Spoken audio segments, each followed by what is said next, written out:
You could have heard this episode 48 hours early on our Patreon, patreon.com/indieheadspodcast. By joining us for as low as $1 a month, you'll receive episodes early and gain access to our Discord server. All of our upcoming episodes will be on our Patreon 48 hours when it hits our public podcast feeds. But if you're hearing this via our Patreon feed, we thank you so much for your support. We especially want to thank our Real Ones patrons, including Becky Etienne, Georgia Mikowski, James Boss, Holiday Kirk, Marcy Anime, Chance Holdup, Delaney Mothman, Josiah Duncan, Jenna, Matt Cameron, Grant in the Back of My Dragula, Pablo Escobar's Hippos, Jackson Christ, Jeremy Bull, Last Man on Earth 01, JP, Matthew Taylor, Breen Hare, Drew Wharton, I Like Books, Sarah Moore, Max Kapazinski, Mark Berry, Cal 50, The PP Poo Poo Fairy, Chris Wade, Midwest Maxwell, Kevin John, Jake Wald, Keep Autism Weird, Rob Marino, Max, Dylan, Zach, Gavin Varney Freak, and Maze Farms. To become a real one, consider supporting us for $5 a month on Patreon, where you'll see a bonus episode every month and get a shout out at the top of the pod. Anyways, though, enjoy the episode.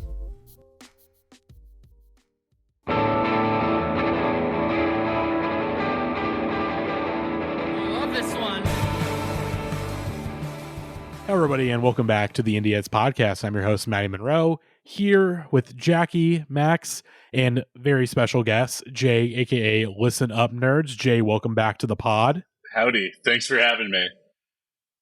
And Jackie, you're the reason we're here tonight. What's going on? Well, I had the idea of doing a topical episode, but of course, given our topic, it kind of feels like that topic has already died in the week and a half since we planned this episode. We're not really died, but more just sort of reached its expiration date. I'm of course talking about the viral Planet of the Bass, Eurodance, TikTok turned Twitter turned YouTube viral sensation, which we don't have to listen to. I think people are either I actually the feedback to it was pretty positive for the first day, and people were like, wow, I can't believe we found a video that we actually all think is funny and and very, very, very quickly that was put to the test, essentially. I mean, I think on one hand, the people that are sincerely disappointed by the studio song, to me, it's being disappointed that the Find Your Kids, Find Your Wife guy didn't become a real musician. It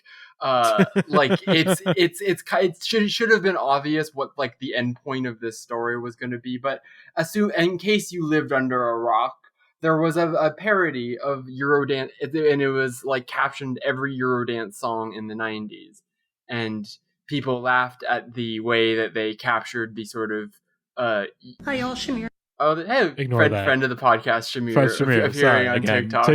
TikTok did not want to play the video that I'm clicking on. It's being it just wants weird. me to go on TikTok itself, which is fine. It's really not wanting you to listen to Planet of the Bass. Put your hands up in the air.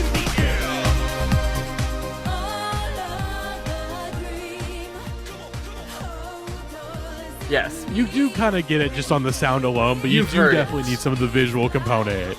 I mean, the original video was a lot of what sold it, the dance moves that the guy is doing and all of that. But I think the reason why I wanted to do this episode is obviously that this is a topic of interest to me, and it felt related to all of the kind of dance music themed episodes that I've sort of brought to the podcast, because it's a whole universe of guys. I feel like sometimes I'm exposing the rest of you to, and I've been very happy to see how some of these have taken off.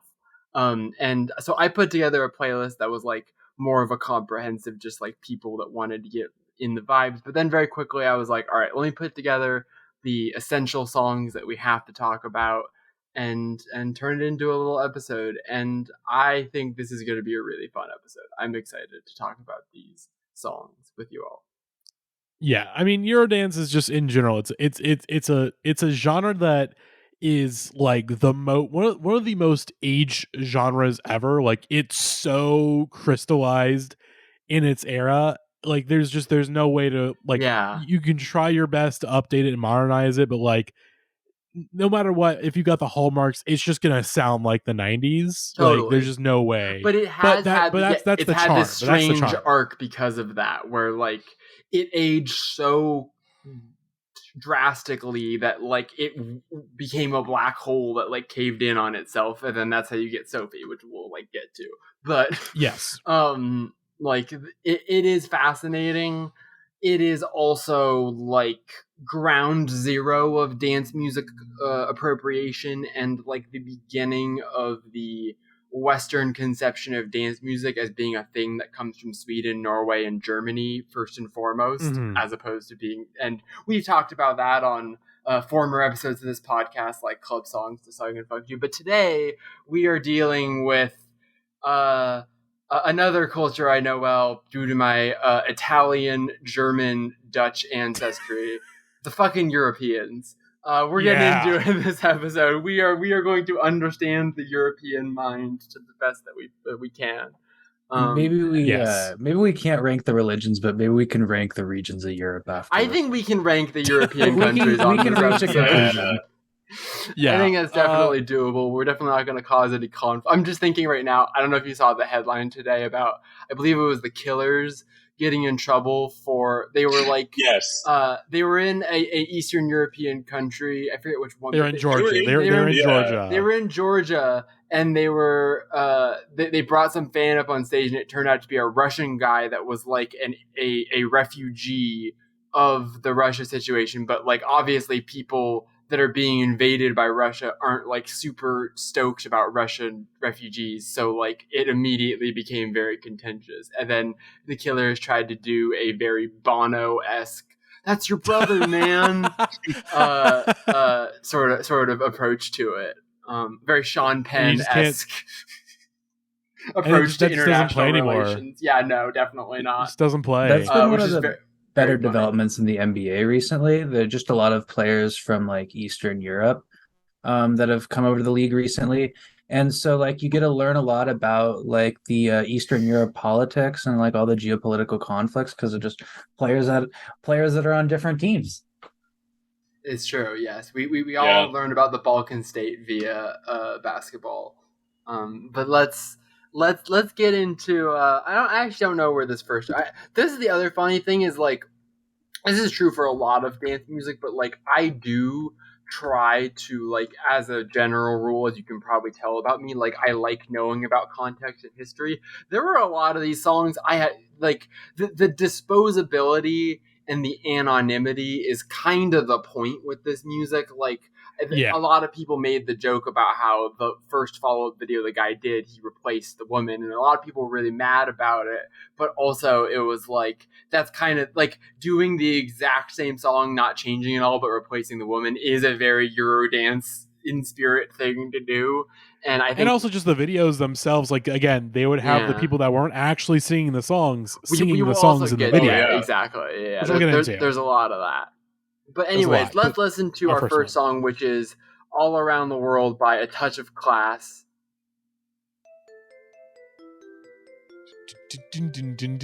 There are so many songs in this episode that just use almost identical arpeggio synth riffs. Like, I describe this zone generally as what we'll call the Hathaway What Is Love zone.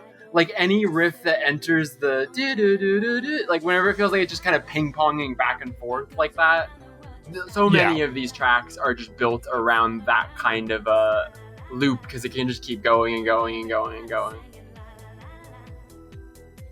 Yeah, it's hard to talk a lot about each one of these songs, because it's like, we've heard 20 seconds, and guess what? It's going to be mostly this the whole time. But, like, just like we talked about in the Club Songs episode, it's like, one, most of the time these are going to be mixed in a way, but also like some of these songs I do genuinely, and we'll get to like the very best of them. I don't think this is like one of the absolute best. It feels very like prototypical. I kind of feel like this is like one of the most archetypal Eurodance songs I can think of, but like there are some of these that just do feel like, oh, I could just listen to this forever. Like, it's just enough of a pop melody and just enough dance and just enough minimalism that there's like space to just keep dancing in it like forever. And that is the dream of this music. Always, it's the goal. Matty has. It's just again they want forever dance parties. You know, never stop. Matty has a Spotify bio pulled up here, and it says that this song became the most overplayed song in German radio history. Interesting to hear that they have like a metric to determine what the most overplayed song is. But I can definitely see how this is a song where, in like retrospect, people would be like, "Oh, I didn't like this that much, even if it's like an okay song. I could see how that is the story of all of this stuff. Like the earworm definitely deteriorates on repeat listens. I was saying this to Max before the podcast, but this is my like Flo Rida episode. Like truly, all of these songs like reduce me to like a pure embryonic state. We'll get to one song on here that is literally, I think, like my origin story to a degree that I didn't even reckon with for a while. But like the comment that Grant made, I forget which episode it was, but when Grant was like, the way that anytime there's a song with like spooky, scary skeletons and Halloween, I love it and I can't help myself but loving it. That's me basically anytime a song has a synthesizer. And like this music is kind of the origin of that, because the pro and con of it is that like middle school, like 4-year-old level music enjoyment, you can get these songs about as much as someone on Molly in the club, right? Like they are so elemental. Yeah, you gotta put your binkies on and go to the raves. Exactly, literally. Which is a real thing, a real thing course. As far as I mean, the reason for it just. It's like there are a lot of drugs that make you grind your teeth, and if you're a grind your teeth person, that's what the binky's for. Just in case you're wondering. No, that I did not know. Yeah. I just assumed it was just like, oh, here's a device to do more drugs. I mean, yes, some people they'll put drugs on the binky sometimes. Yes, but like so I was correct. The main reason why it became a thing is because Molly, especially, a lot of people, like if you're someone that grinds your teeth in your sleep, generally you might just start doing that when you take the drug. So that's what the pacifiers are for in rape culture. Yeah. Fun facts for you.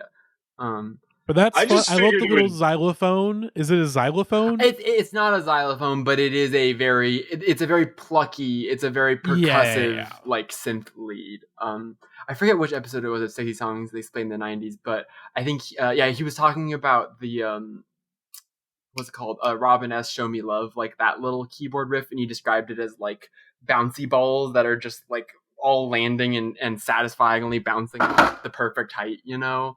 I just hit something. Yeah. Are ravers afraid to say they're sucking on a binky? Like, I mean, it's pretty obvious. I've never heard it described as obvious. A binky. I've only heard it described as a pacifier. I imagine we don't need to mince words, but yeah. No, I understand. I think I understand why someone, even if you're going to be an adult with a pacifier, why you would choose not to call it a binky. Like even if you're an adult diaper person, maybe binky is not the word you want to use for it. You know, I would use binky if I were in the club. I would use binky. And I also just think this already one song into the episode. No, I think it's like an intellectual pursuit. Like if you occupy your mouth, you can focus on other things, like hearing the bass and like really feeling the music. In the 21st century, the thinker would have a binky in his mouth. That's correct. Exactly. That's correct. Before we move on to the other song, I want to introduce a sort of running gimmick that I've sort of set up for this episode, because as much as I am the electronic music expert, this is the Indieheads podcast, and indie is short for independent rock music. And it would feel and I know we've done entirely dance music focused episodes of the podcast before, but I just thought like Gavin's not on this episode and Max is like very famously not a rock person, but I want to show that this is real music too, that you can play these songs on real instruments. So I'm just gonna drop the first link in the Eurodance episode. Discord chat. And Matty, can you hit play on this for me? I think this will introduce. Okay, this is why you said you're gonna be a Gavin of this episode. This is exactly why I said I was. There's a playlist that you're not aware of, but this is a group called Naked Round the Block. They are from Germany. This is the only song they have ever released. What a waste of a great band name. It is good. There's unfortunately no video component for this that I could find, so we're just looking at the cover, but... It's the most generic group of, like, butt rock guys you could line up behind a band. That's the thing. Wow. Rockin' Rumpin is the word in German. Ooh, we have a little... It's like a... Sounds like Interpol a little bit. I mean, I suppose you could say that. The bass line, like, I hear... I would say another band, but I would spoil something that's coming later. Yeah, this is. I stumbled in this idea on a song we'll get to later in the episode, but very quickly I was like, I wonder if there's one of these for every single song we're talking about this episode. I wonder. I don't know. We're just gonna have to go through the whole episode before we find out the answer to that question. But that was a thing I wondered very early on when I like how like kind of Tony Hawk skateboard soundtrack the vibe of the instrumental is on this. Anyways, we don't have to listen to much more. But yeah, this is this was released in 2014. Huh? I know this is it's just uploaded in 2014. This came out. Yeah, it's gotta be. I pulled up. I found a Discogs page for this group, and this is their only song, and it has appeared on a couple of different like Europe Rock 99 whatever compilation. This is released in the year 2000. Okay, that makes a lot more sense. In Germany. With some of these songs, we'll get into sort of charts up, but like I think part of what you were getting at as far as like getting sick of them, it's also to an increased degree, I think, in Europe, because like a lot of these songs that like they were purely novelty songs in America, but in Europe, a lot of these songs were like #1 song for 8 weeks level popular. Like it was. Yeah. And so you can understand. And it's called Eurodance for a reason. This is basically country like, origin. This is their country's equivalent of us creating pop punk covers of whatever, like what this German band is doing. Yeah, they're like, let's take the big pop song and be like, what if the what if it was blank? It has a new context now, which is that now some guy does YouTuber face at the start of the video and asks the question literally, but like the entire history of the internet, basically since the dawn of this era, really was the dawn of like, what if it was blank rock genre subgenre covers. But let's move on to I think one of the big titans of this episode, perhaps yes. The best song of this episode. I don't know. This is I mean, Matty, just hit play on the song. Everyone's gonna be like, yeah. And even if you don't know the name of the song, one of the most iconic like synth melodies ever, I would say, like maybe like just the most. It's like I think whenever I listen to the song, I imagine it being a more complex song than it is, and it actually is pretty complex in terms of the way that like there's like a key change in progression to the melody, but like there's literally one lyric to the song. It is like kind of the original Daft Punk Around the World, where it's just one lyric and one like central synth riff, and that's all a song needs, really. Aren't a lot of Euro? There were people in the comments arguing over how many words are in the song, like on YouTube. They were just like, very funny. Some people were like, no, it's you are, not you, or your. It's like 10 or 11.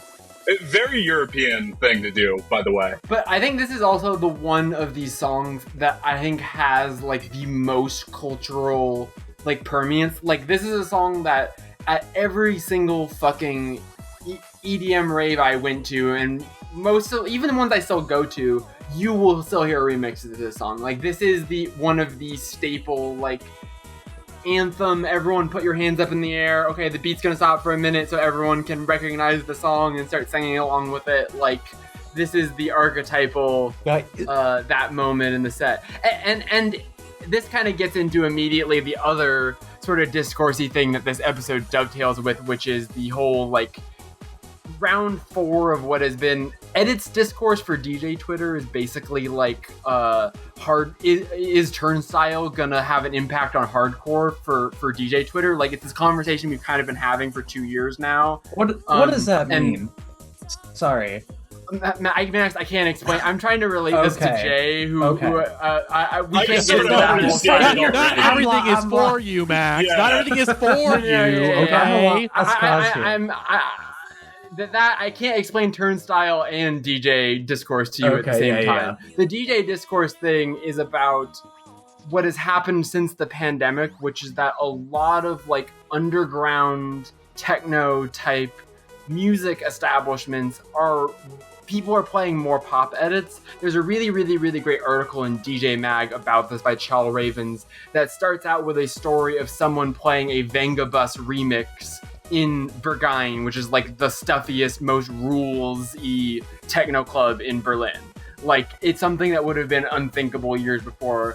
And like the piece lays out like, look, some of it is like really hacky, just like basically a Peter Griffin approach to DJ, or like Family Guy approach to DJing, where it's like, hey, remember this song? Remember this thing that exists? You know this thing. It's like the Demi Adijuibe song he did about Ready Player One, where it's like, remember this, remember that. Like some DJ sets can very quickly become that if it's like not used well. But I forget who it was in the piece that brings up this song, but they basically talk about it like, if you can build up a DJ set that builds to one of these moments and like earns it, it's basically like a trust fall, where you basically like earned the audience's trust. Like, listen, I've proved to you that I'm cool. Now let's all just enjoy this moment together, so that like without pretension, and like being able to trust the cheese of that is kind of the push and pull of this, because like on one hand it can be like, I mean, the reason why they called it trance music is because it was like transcendent. Like people, especially early on, there are like those viral videos of the guy at the rave being interviewed that's like, I believe this is God's music. Like people that like find a real kind of like spiritual ecstasy in this music, but it can also very quickly become like novelty, disposable trash. And I think actually we can't get into the next song. Well, yeah. But the next song we talk about, I think, is a whiplash from this one in terms of the theme. Do we have anything else to say about this song before I play a video? It's a banger. I think the song is very good. Aren't a lot of Eurodance songs kind of in like minor keys? Because I feel like it uses, I don't know. I'd say a lot of them are. I mean, I've gotten better at it, but I'm not always the best at being able to figure out key by ear. It sounds like it to me. Like, I don't know if it is. No, like this song especially is like, I mean, it belongs in the pantheon with Hey Ya of like upbeat beat, sad melody, happy sad songs. Like this is one of the all-time great. Robin Dancing on My Own. It's like, we're all in the club and there's like a wistfulness and like a nostalgia, but also an uplift. And those two things, yeah, totally. Is kind and of like the point. And then some of these songs will either do that, or they will be like, let's have a party, like the LMFAO type iterations of this genre. One in particular, which we'll get to. Bridging the gap is Wiz Khalifa sampling Alice DJ for Stay. That's the other thing, is that this song has been sampled, covered, rapped over like so many times. There were a lot of, as you might imagine, this was not one of the hard ones to find a rock cover of. And some of these other rock covers we're gonna listen to are pretty bad. So here's an actual good one. Let's just listen to a little bit of this that I've just posted in the Discord. This is a YouTuber named Gentlicious.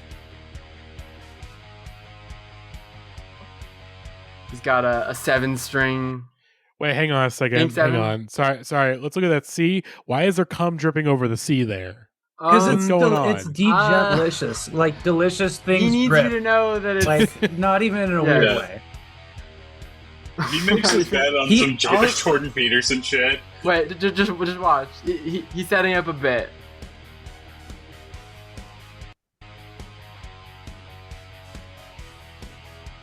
I'm not sure I fully understand the bit, but he's setting up a bit. This is a European bit. It's going above my head. I actually don't know what this is from. No, he hasn't. Just wait. Okay, he's in a dream cloud now. Yep.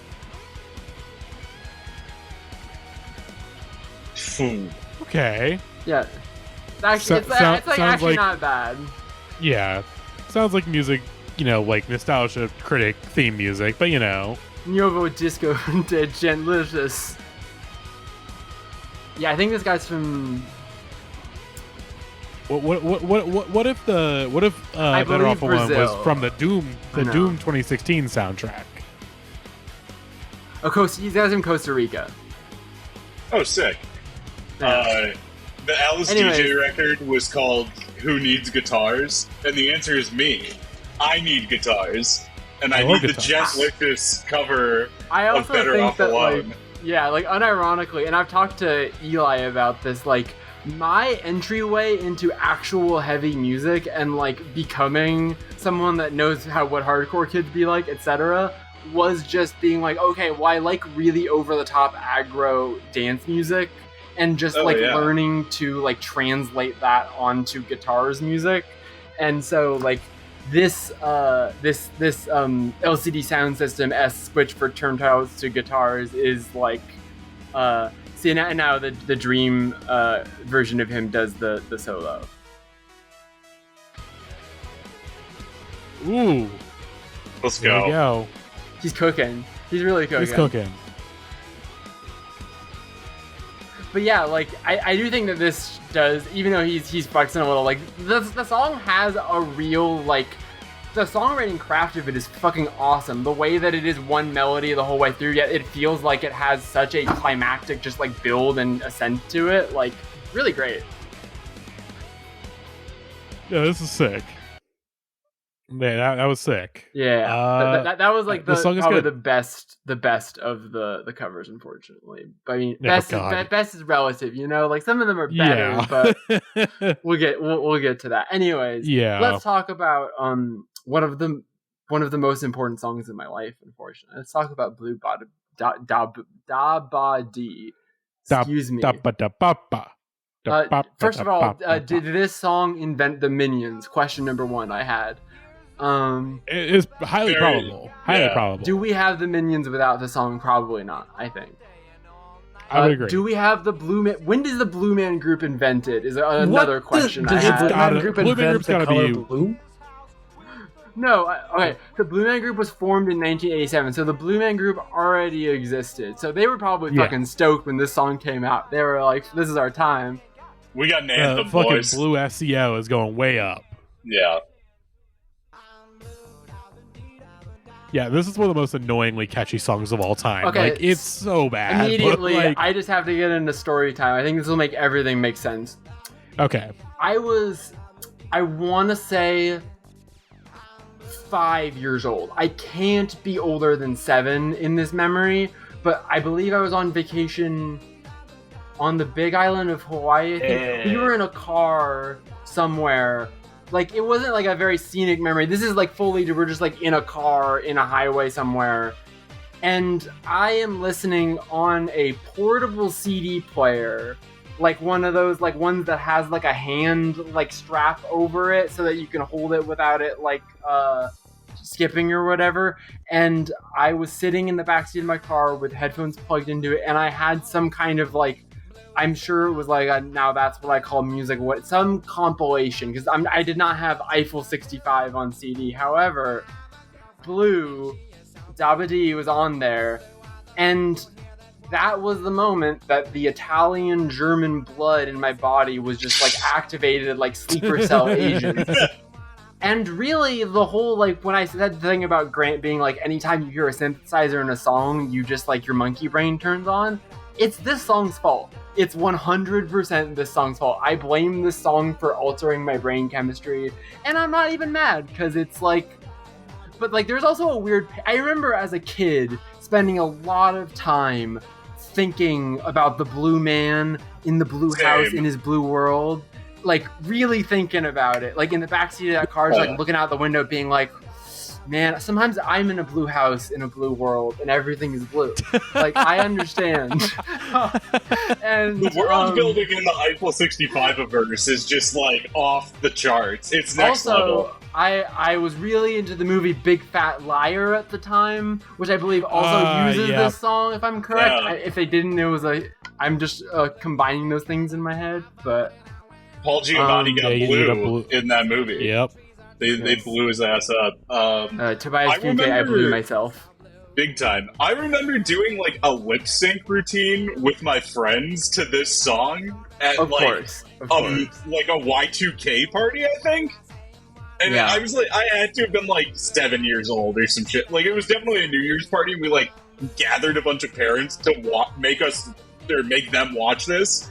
And we just thought we had the shit, and they all just politely clapped. This era of music did invent a lot of that kind of like YouTuber or like just like comedy music kind of culture, because like so many of these songs like had parody versions in the 2000s, right? Like this was meme music before we had the internet. I mean, yeah, that's like what Crazy Frog is. Like, I mean, Crazy Frog's even later. It's later than Crazy this, Frog but, is drafting off of the Crazy Frog is taking it one step forward, where they're like, all right, everyone loved the I'm Blue song or like these songs where they don't even have a real frontman to the group and it's just a song.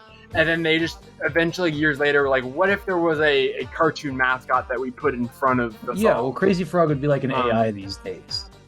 Yeah, Crazy Frog is 2003. These are mostly 90s songs that we're discussing here.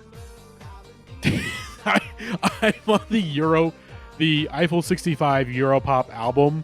There are 4 different versions of Blue on this album. I was gonna say we're gonna get to one later that I really want to talk about. This is a real same fucking song again, goldmine. There are a lot of candidates from this episode that we could do same fucking song again. I'm sure we're gonna do another edition of same. Like that's an evergreen. One of Grant's like best ever podcast ideas is the same fucking song again. But absolutely. Eiffel 65. Yeah, like I looked them up. I had literally no information about them. I didn't know that they were Italian until literally today. I kind of just like I knew it right in my blood, but like I never even bothered to check, right? Because like I said, I was thinking about the Blue Man and the Blue House and the Blue. I was not thinking about who made this, how they behind the Blue World.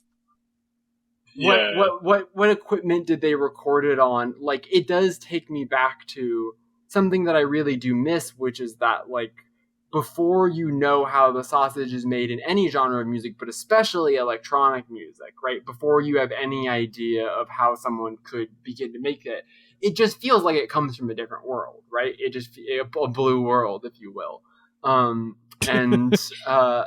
It was very formative to me as a kid. Like, I definitely, it reshaped my interests very early. The video of them going to the blue world is, like, really fucked up. Like, why would they invade? Like, they just get shot at? Like, Eiffel 65 is in the video getting shot at by the blue men. God, I mean, again, they're colonizers. Yeah, trying like to colonize the fucking blue world. Classic Italian colonization stuff. I imagine you have something else you want to play, Jackie, but I also really quickly want to play. Go ahead. Of course, Eiffel 65, Take a Shot.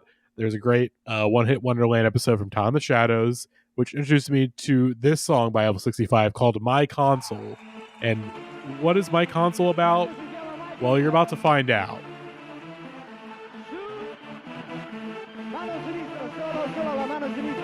Yeah, these guys are really Italian. One of several this episode. Like, all right, just kind of standard, kind of Eurodance stuff right now, fun synths. These are the most charismatic men in Italy. My man looks like Dave Draymond from Disturbed. I was just circling around that in my brain. You nailed it. Yes. He looks like Gavin Rossdale. The other one does. Like, what's up with this? This is a Eurodance song about the PlayStation 1. This is literally just the fucking goddamn Nirvana the band Nintendo song. Oh my god, yeah. This is just Wii Shop Wednesday, but as a Eurodance song. Yeah, they're going in. This is great. Okay, I just want to play a little bit of My Console by I-65. I'm glad you did, because that was way better than what we're about to watch, unfortunately. Oh no. I'm sorry. Oh, another metal version. Oh. By Jonathan Young and Todd. I want to beat this guy to death with my bare hands. Yeah, this almost made my eyes tear up. Like, I can't. It's just Yo, immediately. he just nay-nayed. Like, what's going on? Yo, how my dog just nay on me? Wearing the fucking hundreds Huff Yeah, dude. sweatshirt. You think he was wearing the weed socks too? I'm sure. Oh, probably.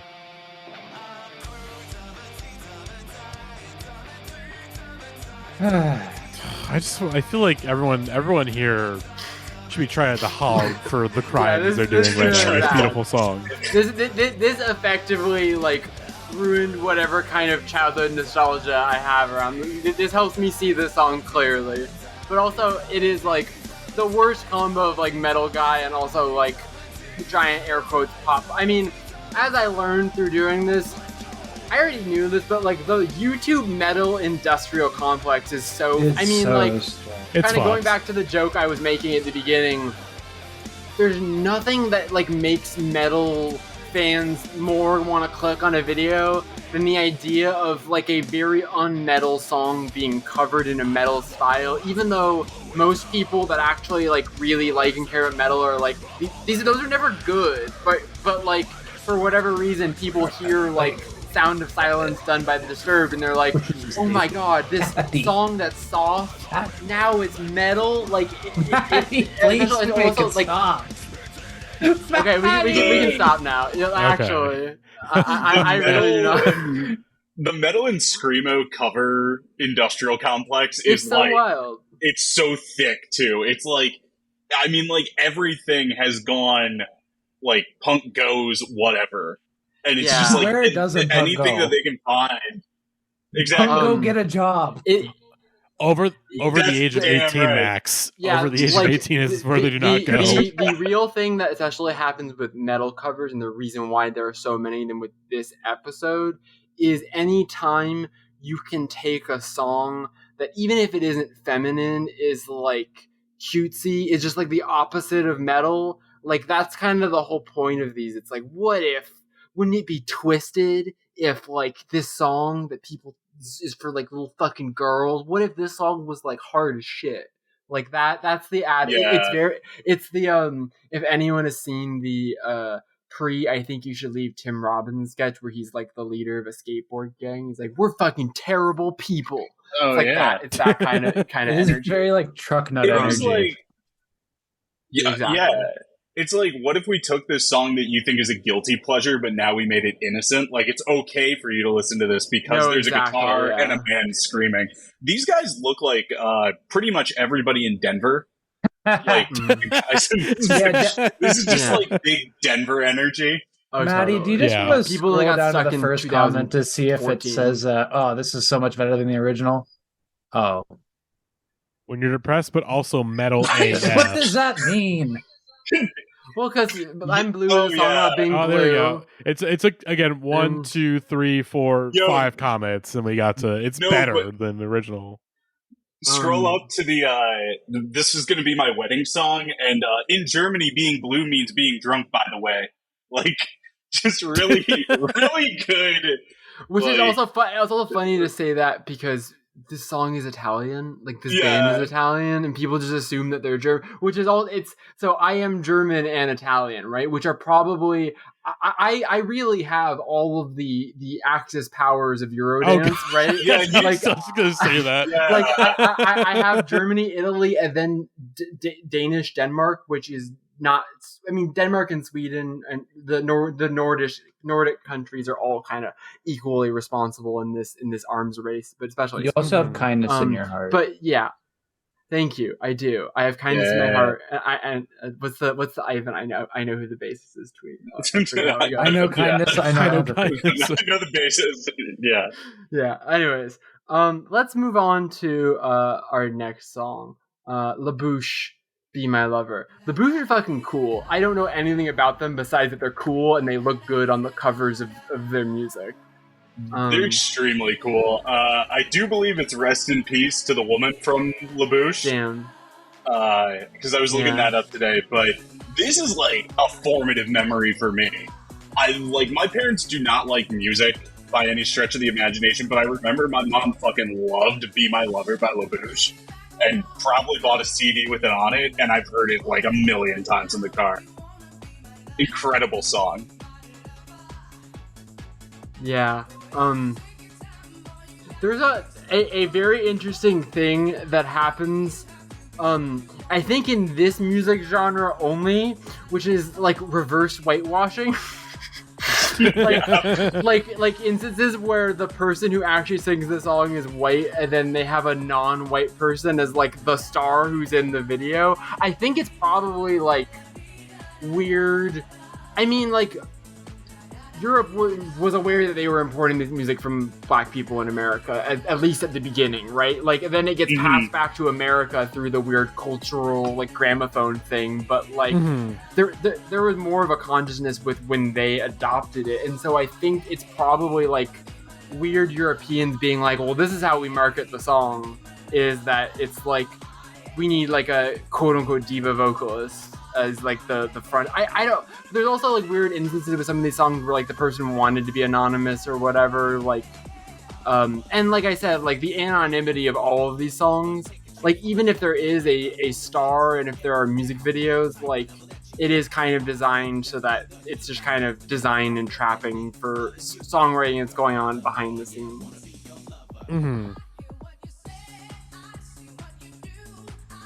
Which, yeah, her death is especially tragic just because it was a plane crash. Like, just complete, freak, not as just like very random and very sad. Yeah. Very sad. We'll talk about this later, like, because there's another guy on the playlist that this applies to. But the guy who raps on this song is an American guy who was stationed in Germany for the Air Force. That makes perfect sense. Some of that like starts making sense, but then you got to also wonder like how much the CIA and the government are responsible for Eurodance. It's an important question to ask. This Oh, I don't care. Yeah, the CIA can make some heaters. Come on. Oh, absolutely. You don't think they're responsible for some of the best bangers of all time? You're out of your mind. The Bouche has a couple other bangers. I mean, this comes from the album Sweet Dreams, which is the next song here and is their other very big hit. Oh, but yeah. They had a couple other bangers on there. Yeah, shout out to the Bouche. I don't have a whole ton to say about the song, but this just felt like a very important jewel in the crown, you know? Yeah. Yeah, this is my pick for like best song on this playlist for sure. It makes you feel. I was feeling down on this playlist also for a while, and then it was because I lost power and I was feeling very grumpy. And there were a couple songs on here that made me very upset when I was grumpy. And I was like, I don't know. I feel like I'm going to say some mean things about Europeans, things that I don't mean, things that are too harsh. And then I was listening to this song in the morning, and it was a beautiful day. The sky was out. I felt lucky to be alive in a part of the world, and I think that's what Eurodance originally intended to, before it was taken over by infinite covers, in order to kind of, it's kind of like the original, like making your track or your album like 30 tracks long to take advantage of streaming numbers. It's like, oh, totally. Yeah, we're gonna release covers. They had to pretend like there are a lot of these. One in particular that we'll get to, where like the person had an entire life and then they released this song on a whim, not knowing it would become like the thing that defined them for the rest of their life. And then once that happens, you have to be like, oh, I've been this guy the whole time, and let me tell you the story of this guy that made this song. And it's like just 15 other the same fucking song again type beat sort of things. We were talking with the last cover about like which of these covers are like trying to be funny, which ones are like trying to be actually epic and good or whatever. This one feels like it's trying to be funny, but also yeah, let's just hit play on this one for a little bit. This says 80s metal, 90s dance pop mashup. It's just so hard for metal guys not to bug me. And I'm sure they're like, well, this guy feels like he's kind of making fun of me. Like, the costume leads me to believe that this guy is not being, like, sincere in his appreciation of 80s hair metal. Yeah. That he's, like, kind of making fun of it. I also think this is interesting because it kind of, it demonstrates the connective tissue that connects, like, cheesy 80s music to cheesy 90s music, essentially.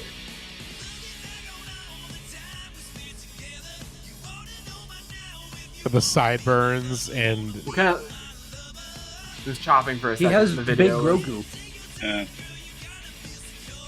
oh, he does. I do see Yoda. He's got a sick ass man cave. I would party with this dude.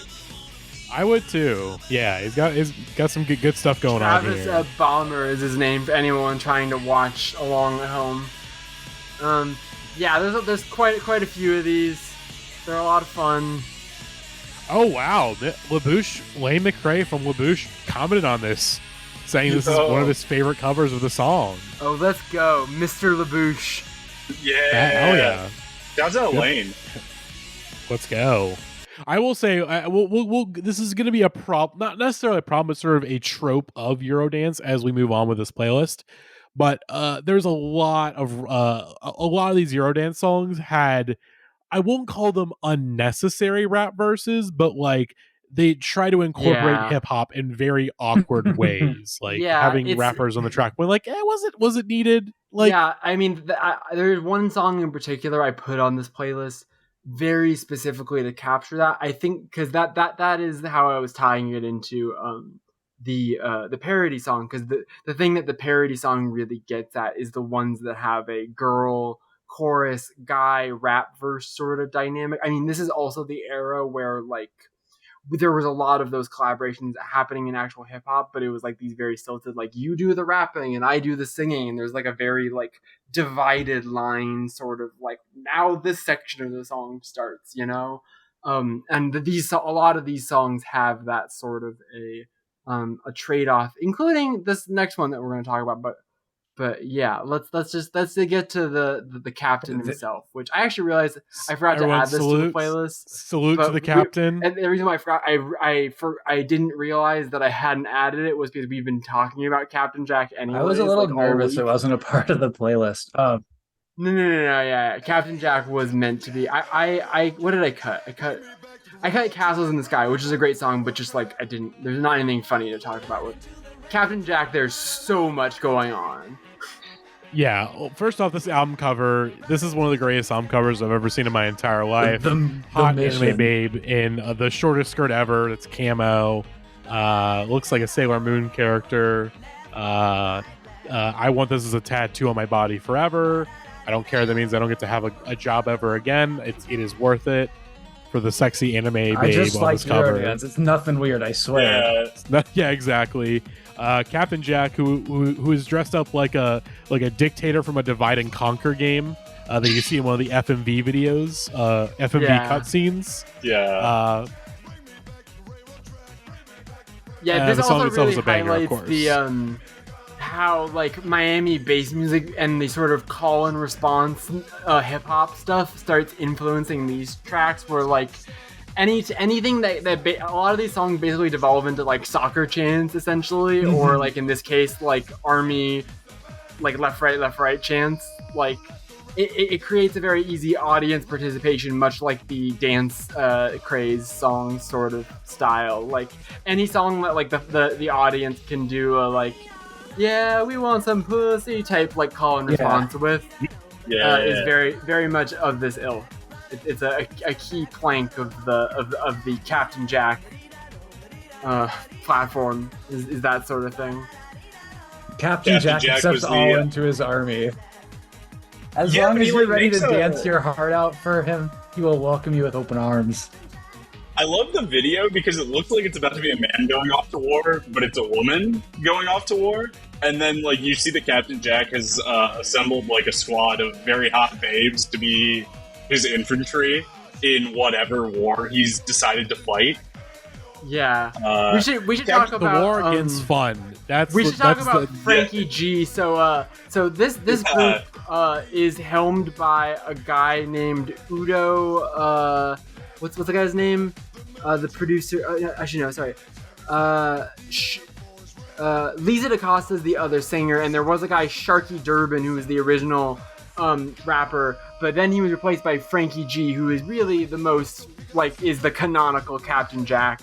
And he is a American via Cuba, Germany. So he's born in Cuba and then he moves to America and spends some amount of time there when he's young enough to have citizenship, but then goes to Spain and somehow ends up in Germany, but also served in the U.S. Army because he had American citizenship because of the Miami thing. So like this guy. Jay, the CIA thing you were talking about. Yeah, you might not be wrong. You might not be wrong, dude. The cultural displacement of this guy that you kind of feel when you hear the song, that is very much this guy's real experience. Is that he was really in the army and he is really a air quotes American guy who's really a European. He's a real life drill sergeant, you know. He, while recording music under a different name, he proposed the idea of a dance track based on a drill routine. That idea became the Captain Jack style. He also introduced the costume, a stylized military officer based on the U.S. Army officer's dress uniform, and a red hat based on the Marines. Red hat hasn't aged well, Mr. Jack. Yes, big stolen valor energy, by the way. You were not a Marine, even though he who's your commanding officer? I do love that idea though. It's, we could just do a little of this, little of that. It doesn't have to be like being a military guy, but being very chill about it.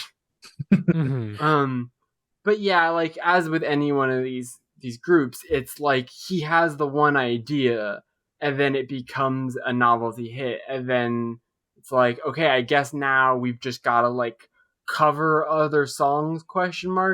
And so that brings us to, before we even get to the rock cover, I have one or two songs where there's just some kind of bonus little thing to share. And this is so Captain Jack's been dead since 2005. However, they just recasted him. Like, this is a weird project where, like, since the original guy, the main guy was not the original guy, there is a very, like, rotating cast of just, like, whoever they can get to play these parts sort of thing. So, Matty, if you can pull up the link I just posted in the Discord right there. Captain Jack is, like, the doctor. This is an example. This is 3 months ago. This is what Captain Jack is up to these days. Oh, air quotes, Captain Jack. That's just no. That's not Frankie G. It's not Frankie G. It feels weird. Not. But he's still like in the regalia, even though he doesn't like have to be. Like, this isn't military themed at all. No, that's the thing is I love that. It's like you break out for this thing that has this one specific concept, but now that one song's concept becomes your entire like artistic oeuvre. It's such a like, this is insane. You backdoor your way into being this guy. Yeah, they had like other army songs, but after OG Captain Jack dies, they still need Captain Jack. Their other hit is just called Drill Instructor. Yeah. They did a cover of In the Army Now, obviously. The Joyce Manor song? Yeah, the Joyce Manor song, yes. Yeah, the wife. Whatever. Well, I read they got clearance from like an army base in Europe to like shoot a music video on there. I wonder if the Simpsons bit where they like the Yvonne Etniage, like the army propaganda. I wonder if Captain Jack influenced that in any There's little gotta way. be a little bit of that, yeah. Because I guess I'm too young to know like the actual. They don't have it as a like chart with like the lines like they do with a lot of bands. But there are 3 different male vocalists, Sharky Durbin, Frankie G, and now currently Bruce Lacey. But there have been 1, 2, 3, 4, 5, 6, 7, 8 female vocalists from 95 to 2021 is when this timeline goes up to. And several of these vocalists like have one name and then a different name that they were credited under, which is common in this genre. That's true. Yeah, I love a vaguely exotic woman name as a vocalist, and like, yes, it's like Sabrina 74 on Discogs. Like, if you're trying to find her. All right, now that we've seen Captain Jack go rock, let's see rock go Captain Jack. Hold on. This is like if you're 7 years old and you found Santa like smoking a cigarette behind your house. it is a little bit like. Why is my teacher at the mall? This is a metal covers channel. That drum set is crazy. It was like when I was listening to Rush at 12 years old and like, look at Neil Peart go. God, man. This guy sounds more like Captain Jack than the guy they currently have playing Captain Jack. No, actually.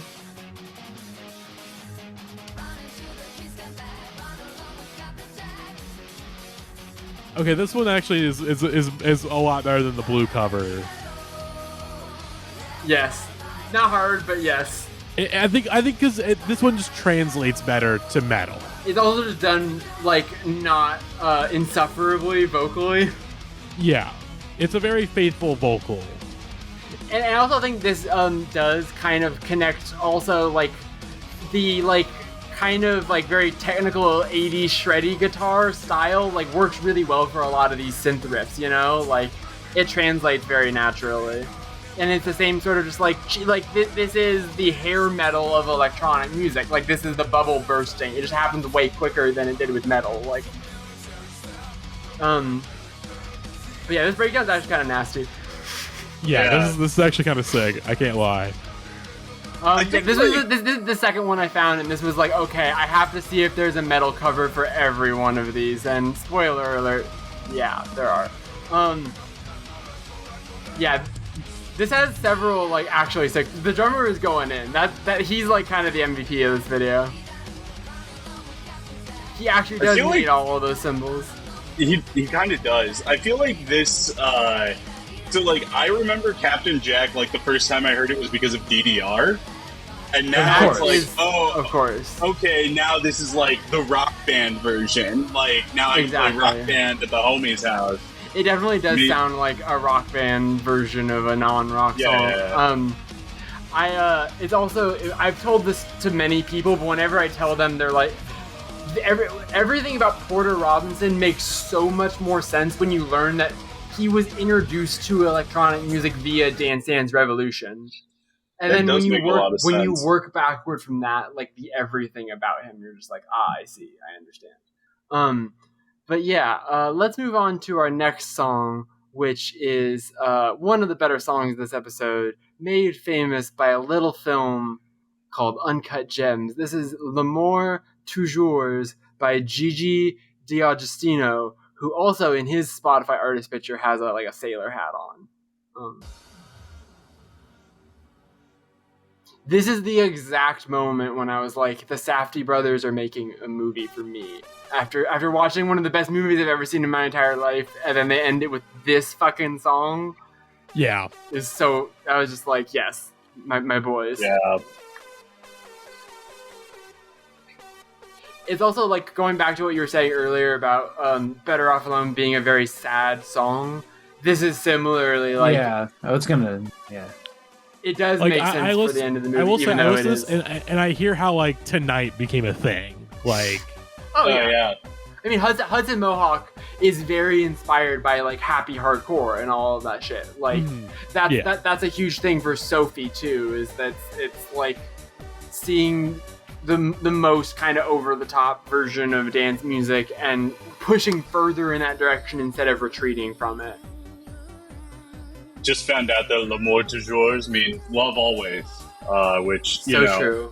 Yeah, that's just, we are going to have fun tonight and love always. Everybody. What's that, the Branson tweet where it's like, I love you all, stupid idiots. I mean... Do you know the one I'm talking about? Yeah. I think that is, like, the one thing that really did work about the parody is the way that the parody captures, like, these songs that have very broad sentiments, but then also these broad sentiments are being translated from, like, a European language into English. So, like, all of the dream and all of that stuff in the chorus, like, the rhythm is the dance or whatever. So there's a lot of stuff on that. It's like, the movement of the rhythm. And there's one song that is not on here that I think is like the Rhythm of the Night by Corona. That the reason why it's not on here was not because I was like, we don't need to talk about that song, it's because I realized that for a long time I like got the Rhythm of the Night and two other songs. What's the J-Lo song? And then also Rhythm is a Dancer. Waiting for Tonight. Yes, Waiting for Tonight. Rhythm of Tonight and Rhythm is a Dancer. Those 3 songs are like a little mixed up in my brain sometimes. But yeah, all classics. This is a slapper. We'll get to Rhythm is a Dancer later.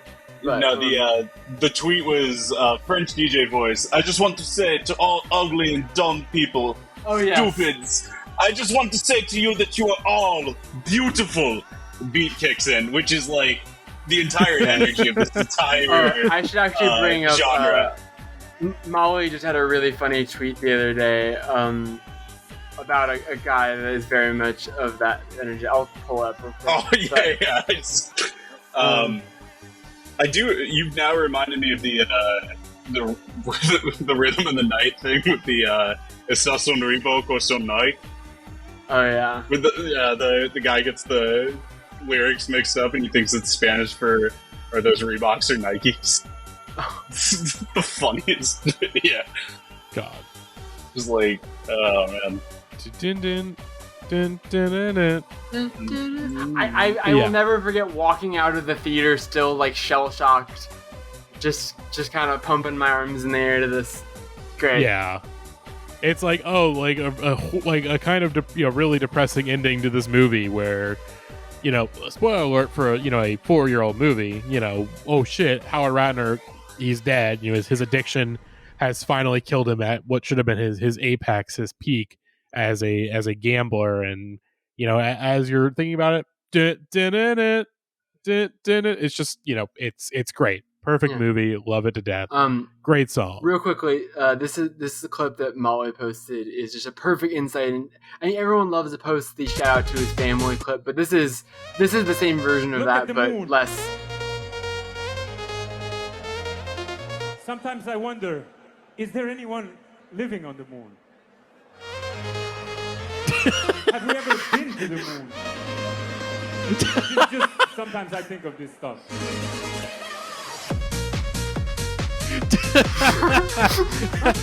Sometimes I think of this stuff.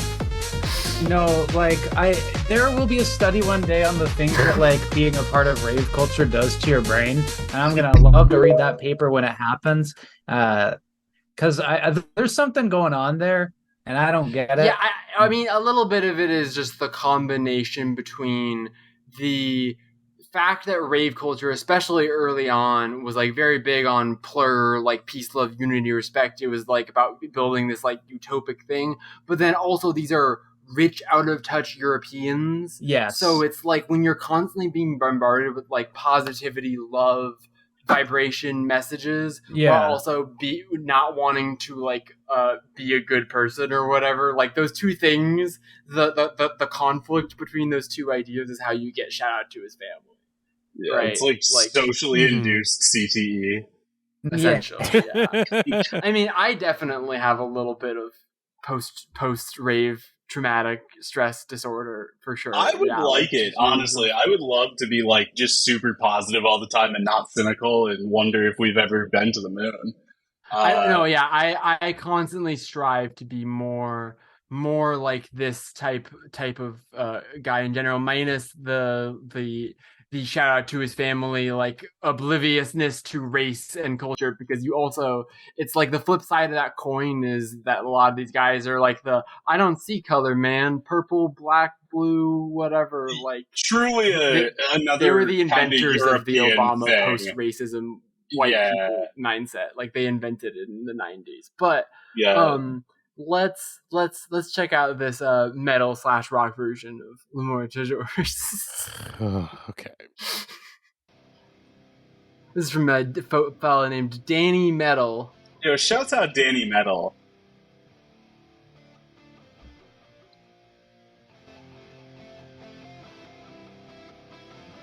Looks like a guy. Got the Fish Islands. Looks like a guy Was named it Christmas just time when he made imagine this? a guy named Danny Metal. It was June. It was June. Perfect. He looks like if Luke Combs was a metalhead. That's the look this guy is rocking. He kind of does sound like he didn't take the amp settings off of recording a metal cover of Pachelbel's Canon.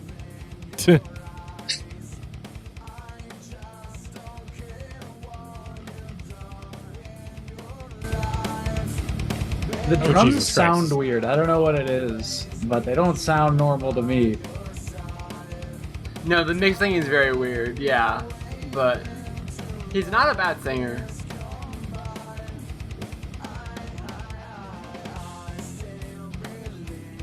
All right, that's enough of that. Okay, you get the point. You get the point. Mostly there are a couple of these videos where I was just, and we can even, as we started to get to the end, like there was a point where I knew I had an ace in my sleeve. I knew that the very, very last song we were talking about, there was no fucking way there wasn't going to be a million covers of it.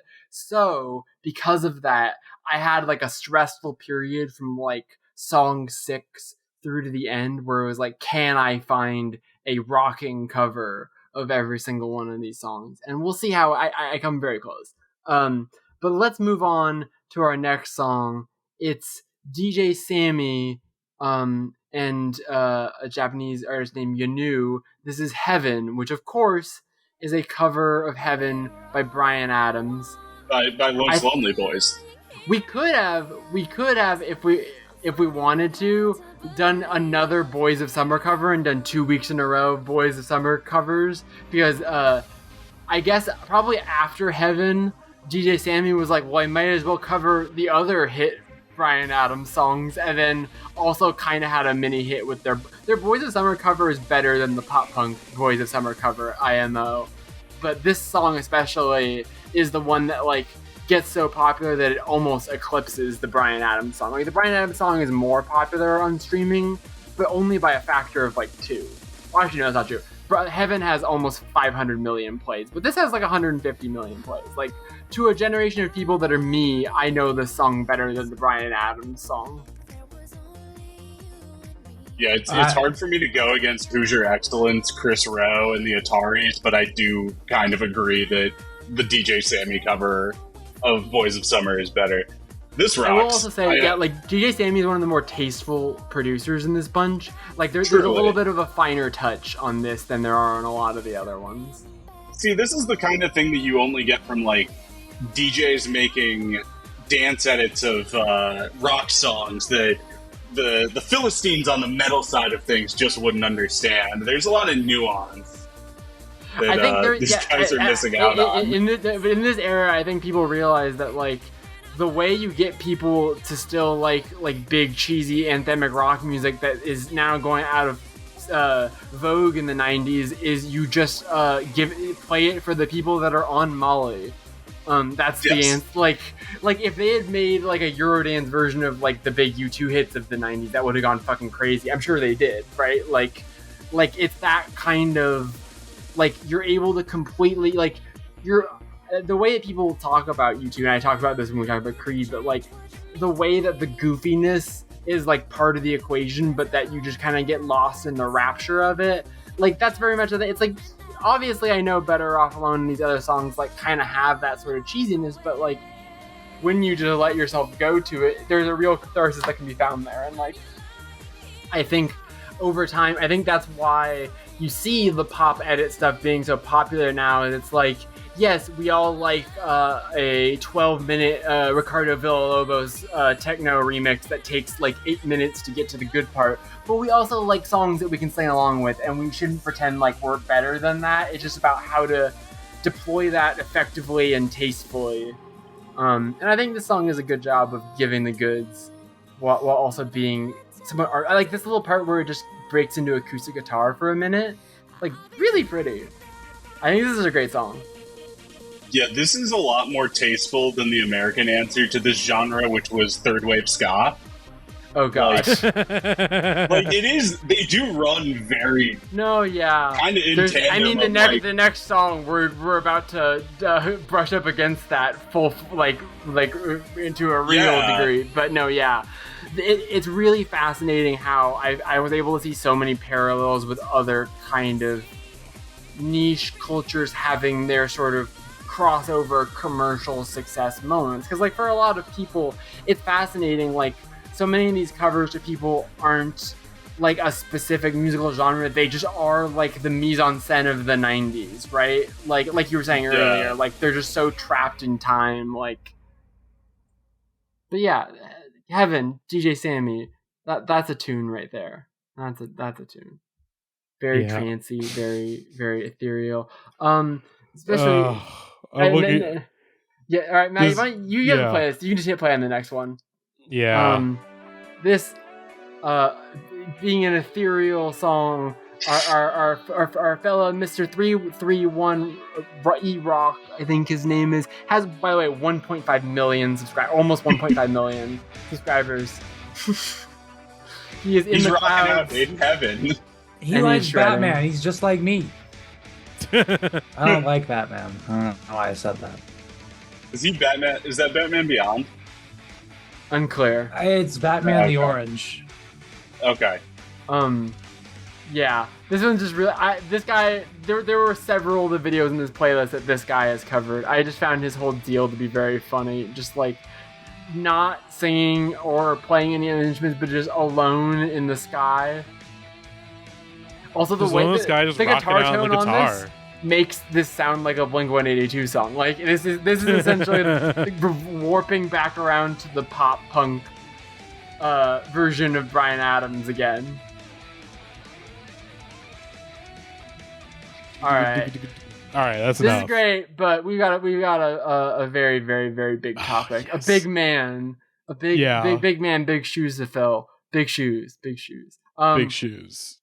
This is a man known by Scatman John. Yeah. I don't know, man. This might be my favorite song of the playlist. No, it's so good. Matty, you're correct. It's so much fun.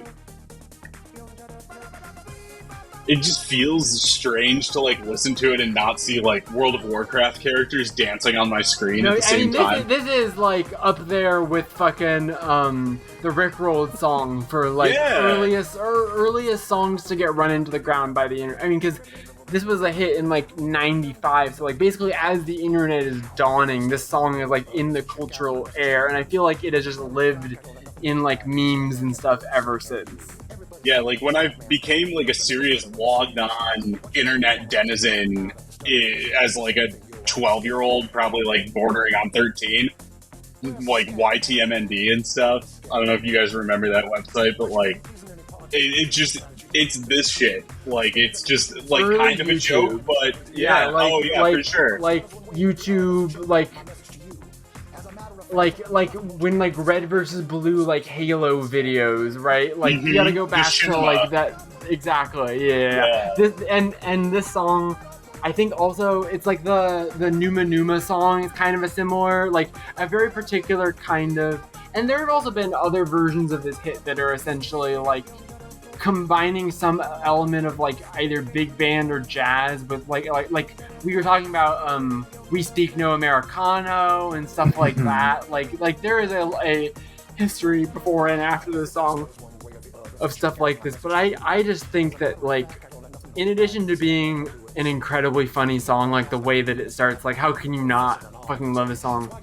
Scatman John is I'm gonna say it right now, has to be put him in the Guy Hall of Fame. Scatman one of the most interesting men who has ever lived. Fucking guy. So first of all, Scatman John Paul Larkin, was born in 1942. I just need everyone to like soak that in for a second and realize that like Hitler was alive when this guy was born and he lived to see Eurodance, right? Like, this guy was a jazz pianist. And he died shortly after the wave of Eurodance. He couldn't live without it. He did not, unfortunately. I mean, we can get into his he didn't have to live in a world without it. As Gavin loves to say about LCJ, he still sees the towers. He didn't have to live to 9/11, right? Like, he dies in 99, and he sort of does get to live. I mean, I just was so fascinated by his art. I actually watched a documentary on Scatman John today. It was like 8 minutes long. It was like an excerpt from a documentary, but I watched it, and he has a stutter and has had a stutter his entire life, and was very self-conscious about it. Was like bullied as a kid, obviously growing up in the fucking 40s and 50s with a stutter. Like his ass was getting torn up, surely. but he gets really into Ella Fitzgerald and jazz music, and he decided to start playing jazz piano because it was a way for him to express himself without stuttering. But then he has this King's Speech-esque relationship with this, I believe, Norwegian dance producer guy who basically floats him the idea of like, what if, because he was already starting to experiment with like doing vocals in his music, and the guy was like, hey, what if you combined it with dance music? And he was like, I don't know, what if people laugh at it, whatever. And he just goes and does it anyways, and he creates Scatman, ski-ba-bop-ba-dop-bop is the official title. And it was just like a right time, right place, lightning in a bottle sort of thing. And then immediately, like I've said, like I was describing with Captain Jack, it's like now this one-off lurk in this guy's long life and long career. It's like many years into his life, and he died relatively young, only 57, but like so if he's 57 in 99, he breaks through in like 90. His album comes out in 95. So like he was like in his late 40s, late 50s, like it was not like having a career breakout like this, and to have it be like this song was like number one in a lot of European countries. It sold like 6 million copies around the world. Like this song was huge, even compared to a lot of these other songs, like absolutely fucking massive.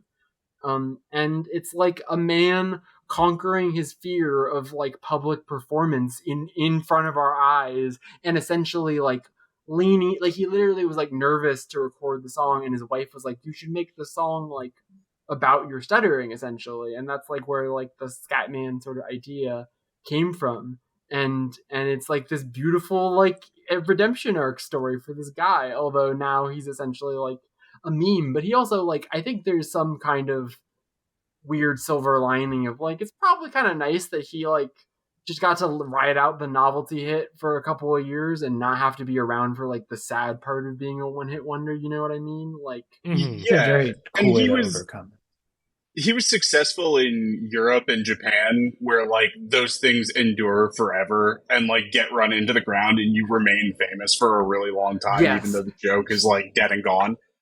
He was absolutely huge in Japan, to the point that I was looking through the like track list of his follow-up records, which are called Everybody Jam and then Take Your Time, which is very ominous. The cover of Take Your Time is him standing in front of like a clock, and it was released like 6 months before he died of lung cancer. It's very big Leonard Cohen energy there. Just like the last one is Take Your Time. All of a sudden, Scatman John got very serious in the third, but all of his records after the first one, like the second one has like song titles that are like in Japanese, because he was like, I need to. It's like he was the original Go to Brazil, but it was with Japan. But also like there were several other, and also, as I was saying before, Scatman World is one of the all-time same fucking song again songs. The second song, if you can just hit a little bit of that, Matty. Scatman's World.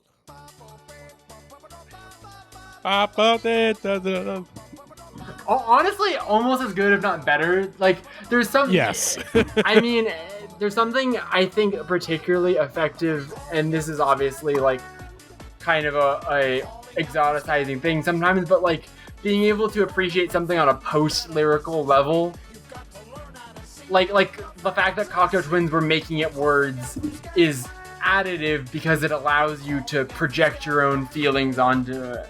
It's like there's no there. It's just ski-ba-bop-ba-dop-bop, but you're feeling it in the synth.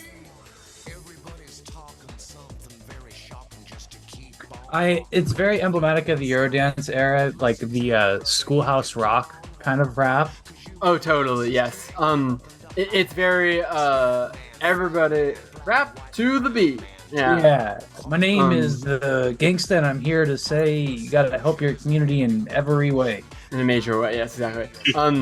Scatman John, also, I said this in the chat before, but he looks like white Steve Harvey, especially in like the very first pictures of him that appear on Google image search, where he's got the hat and the mustache and the hair. Like, it's just all like just an incredible guy. What a presence the Scatman had. I was just enraptured going down the Scatman rabbit hole today. You bet your ass he I'd actually- take 25 Benadryl if he was the Hat Man. Oh, which actually, speaking of which, that does bring us to our non-metal cover video, which we do absolutely have to watch. So, Scatman, as I said, passed away in 1999, but every once in a while, either legally or I don't know how this happened, this is a collab between the Scatman and the Hat Man, which is never something I have ever heard this other man described as. I have never heard him called the Hat Man. This is, of course, of Mambo No. 5 fame, Mr. Lou Bega, another confusing ethnicity one-hit wonder. Just I'm a scat man. Yeah. And I'm the hat man. And I'm the Hat Man. I love that Lou Bega is making fake Afrobeats pop music now.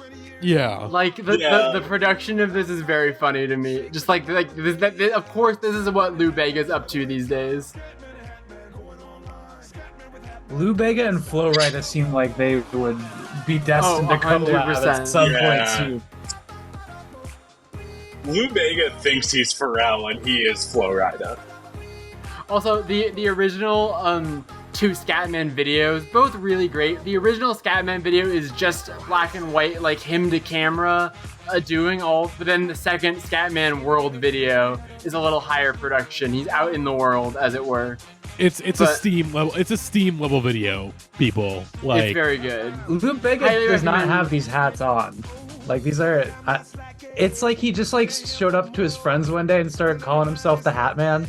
And he just... It's like... Oh, yeah. The Hat Man I guess? is the most, self-appointed nickname I've ever heard. Exactly. Yeah, next to T.I. saying they call me Candle Guy on My Love by Justin Timberlake, those are the two. Nobody's ever called you that, ever. Exactly. Alright, let's watch this next one, which is the origin of this whole bit. This is fucking incredible. This is the most Jack Black coded video I think I've ever seen. This is from Munich Productions. If System of a Down wrote Scatman.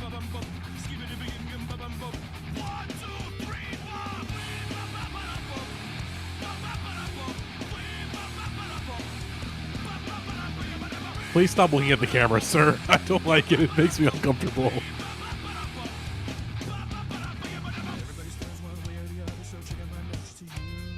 Okay, stop looking at me. Okay, it's a good search request, but please stop looking at me. Stop. Stop. Stop staring at me. I don't like the way his hands move. It makes me uncomfortable. Yeah, no. He's doing a little dance. Definitely. It looks like Trump making fun of someone. No, yeah. Honestly, his this finger, isn't that far from a System of Down song. If it has a breakdown about, drug reform, I think it's about the exact same in terms of, lyrical content.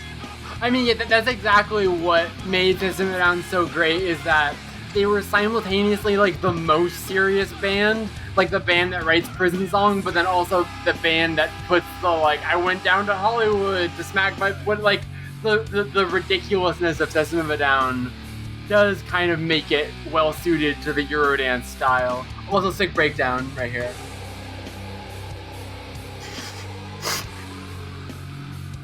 Well, this isn't really System of a Down, but whatever. Yeah, the system never had breakdowns like this. Come on now. Is Armenia part of Europe? I'm just I'm curious. I don't know. I'm not gonna weigh in on this. Even though this is literally not a geopolitical question. This is a geography collection. Okay, It'd be more Asia. Yeah. Okay. Cool. Okay. So I was trying to figure out if that was all right. Geopolitical ties to Europe, but in terms of region-wise, it's I always mix up considered Armenia an and Asian Andorra. country. But yeah, let's keep it rolling. Let's keep it moving. What is our next song, Jackie? Well, I mean, our next song is Mr. Vane, Culture Beat, which I think is the most Planet of the Bass-esque of all of these songs, I would say. I would agree.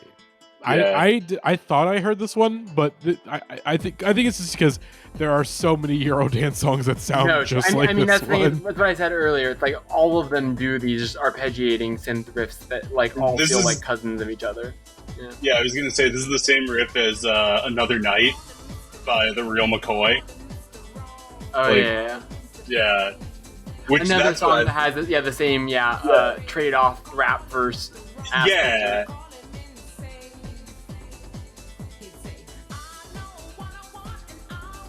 I want it now. Yeah, after about a minute of the song, it kind of wears that. It's welcome for me, at least. I'm ready for I it. mean, Each that- thing that's would just be a Too little long in the tooth. self-indulgent, Yeah, like little vein. the schoolhouse rock rap is You back. know, I was gonna say when I heard this song, it made me realize I feel like the most relevant rap influence on the rap stylings of Eurobeat music is Will Smith. Oh yeah, Yeah, It's very parents don't understand flow. well, I'm pretty Yeah, sure Will definitely. Smith still gets a lot of pop over there. Oh, I'm sure. I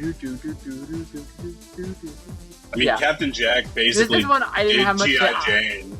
I almost cut this one, and I was like, yeah, I'll just leave it in because I didn't want to update the playlist because you already listened to it. But yeah, this is a good one. I just need to include this one because it's the most prototypical of the Planet of the Bass structure. We can just jump right into the video for this one. Let me pull up the playlist. Oh Yes, boy, of more course. metal So- songs. Yeah. So they're slightly out of order. Why You Love the 90s, Mr. Vane metal cover is the one. So Oh, I this love is the Armed. This is what I was Armed going cover. back to with like the fact that this is just called "When You Love the '90s," and That feel when, this actually does. Yeah, the arm joke is very funny yeah. because it actually does kind of sound like the arm.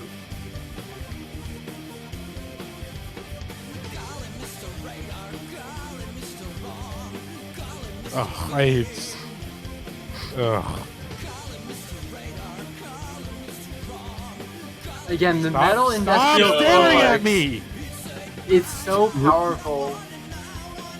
Windbreaker guitarist is like a type of guy in metal, and he needs to be stopped at all costs.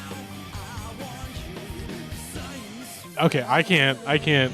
That's fair. I can't- no, I can't do- I this can't guy, do this. This guy is I can't do particularly. this one. I wasn't This is that so upset by bad. him watching earlier, but I understand why Like, he's. that guy can particularly- only be like a gym teacher. Well, let's talk about a song that is definitely not at all annoying, and that's "DotA" by Basshunter. Yes, let's do it. This is another one that is a very core formative text to me. Not as early, I think, but very, very young. I got into this song. I'm not sure. I think I definitely got into it around when I started actually playing the game, but I played both Dota 1 and then later Dota 2. You were in a the lot. streets playing Dota 1. I played fucking Warcraft 3 custom modded Dota 1 games. I was really out. So I was one of those people that when League of Legends became a thing, I was like, well, it's not even like I was one of those annoying. Yeah, they don't. It doesn't even take them time to turn around. Dota guys could be an episode of the podcast guys for sure. Or just like MOBA guys in general. But yeah. Wait, is this I think it's the wrong mix. Wait, hold on. One of our generations. I think I put most the wrong advanced mix in here. Brain This- sicknesses. Yeah, I mean, this is the club mix instead of the radio edit, whatever. But yeah, Dota, Basshunter.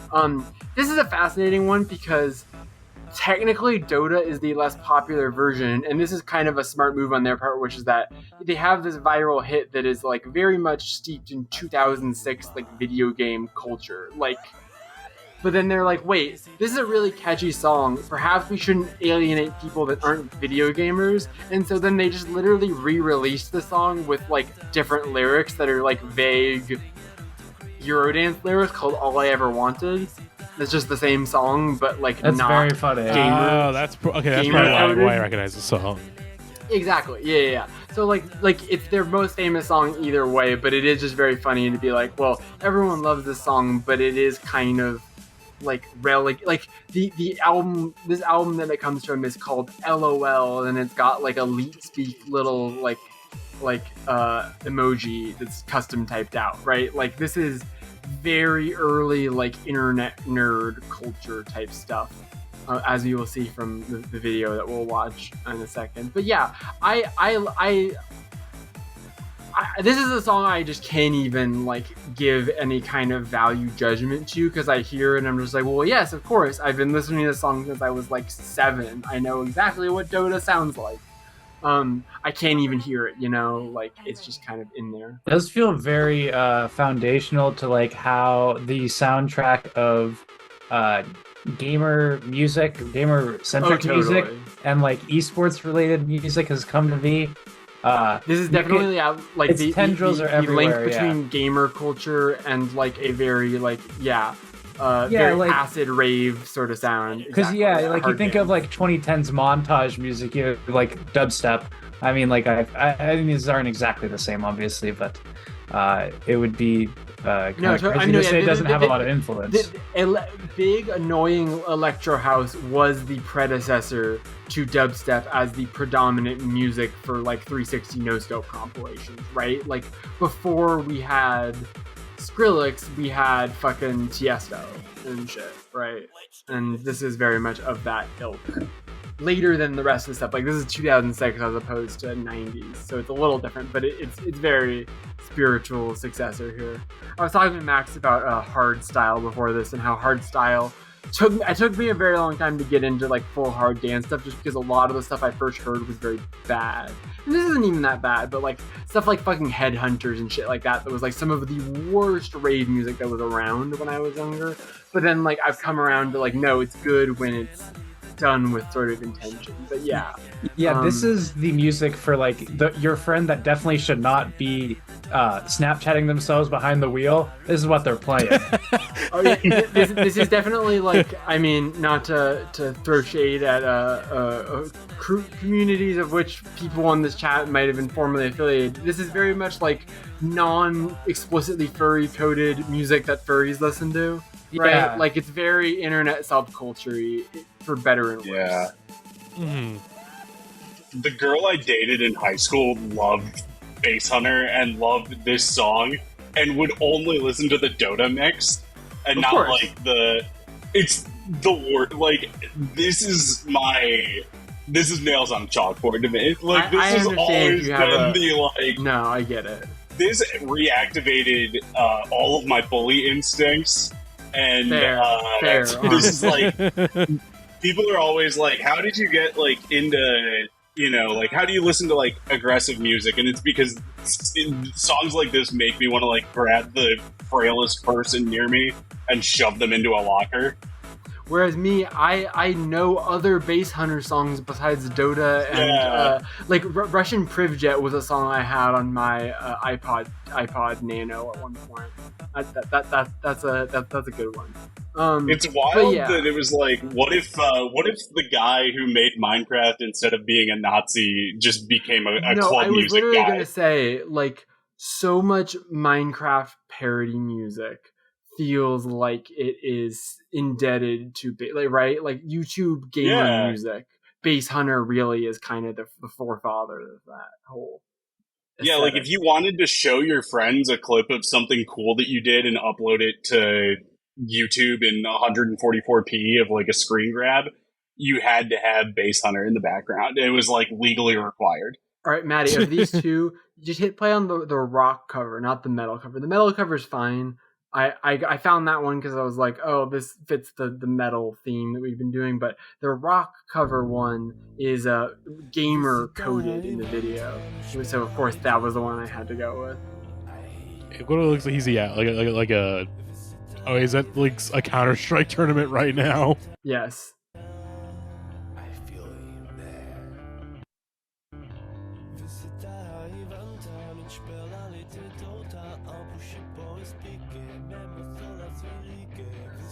Country of bass.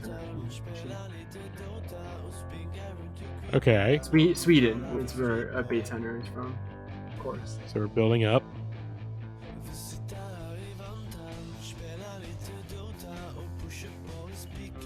It's pretty Not low very- energy It's right now. It doesn't. I mean, the other one doesn't rock out very hard either, but this is about as hard as it goes, unfortunately.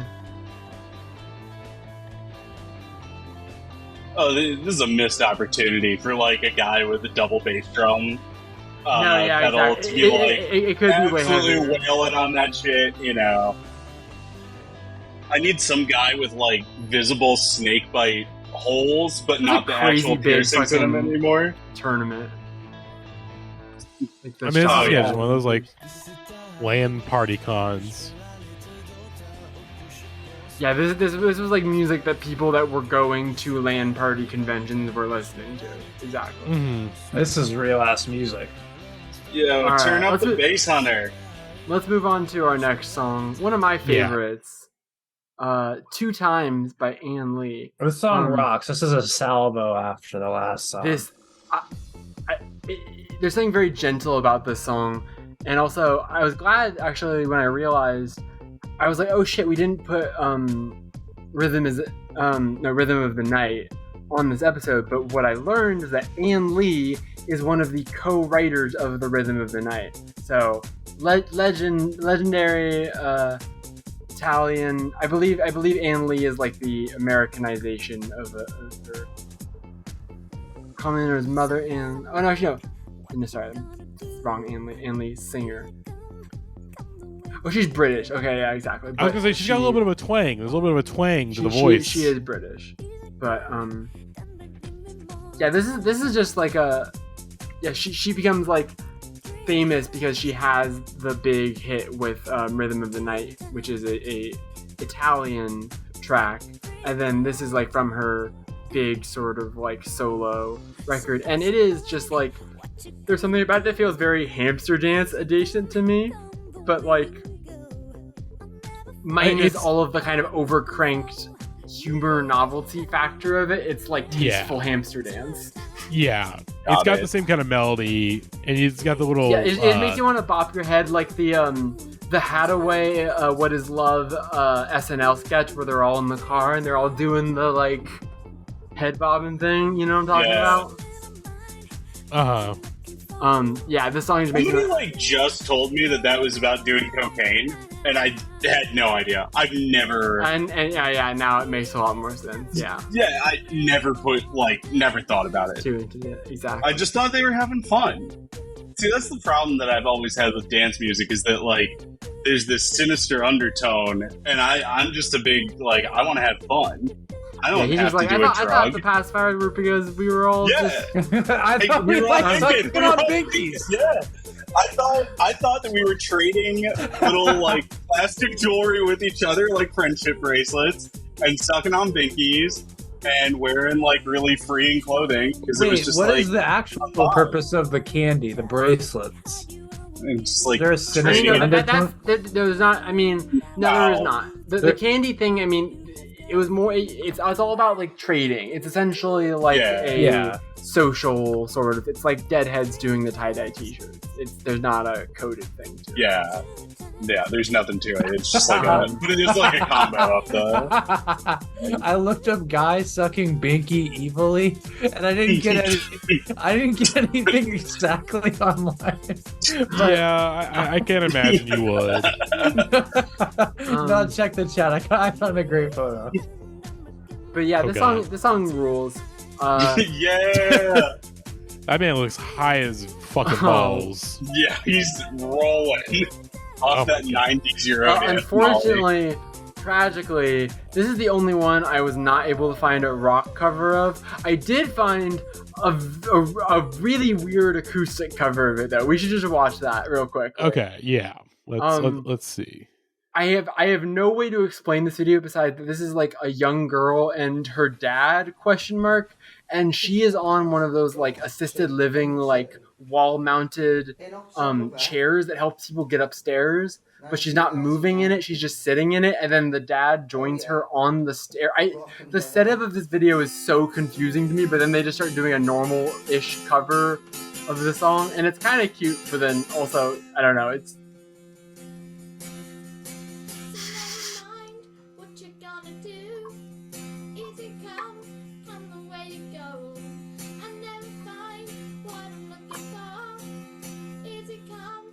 Voice is a little rough.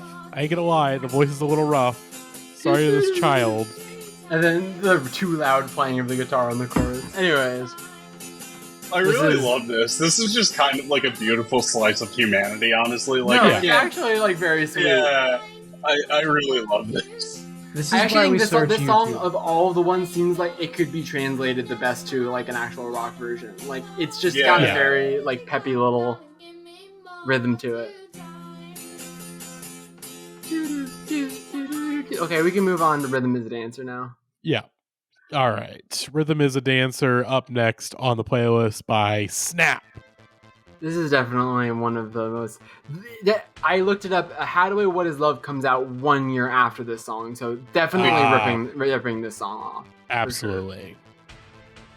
This was also like very Planet of the Bass coded. Like as soon as I heard Planet of the Bass, this reminded me like of Rhythm is a Dancer immediately. I think especially the lyric "Rhythm is a Dancer" is just the most like when you like it seems so like obvious, but then you think about it for even 1 second and you're like, wait, that's not that sounds like a European talking. Yeah. Oh yes, the Rhythm is a Dancer, yeah. Yeah, absolutely. It's like that tweet about no rhythm back in the swamps. The rhythm was a dancer. She was an exotic dancer at Jumbo Clown Room at the.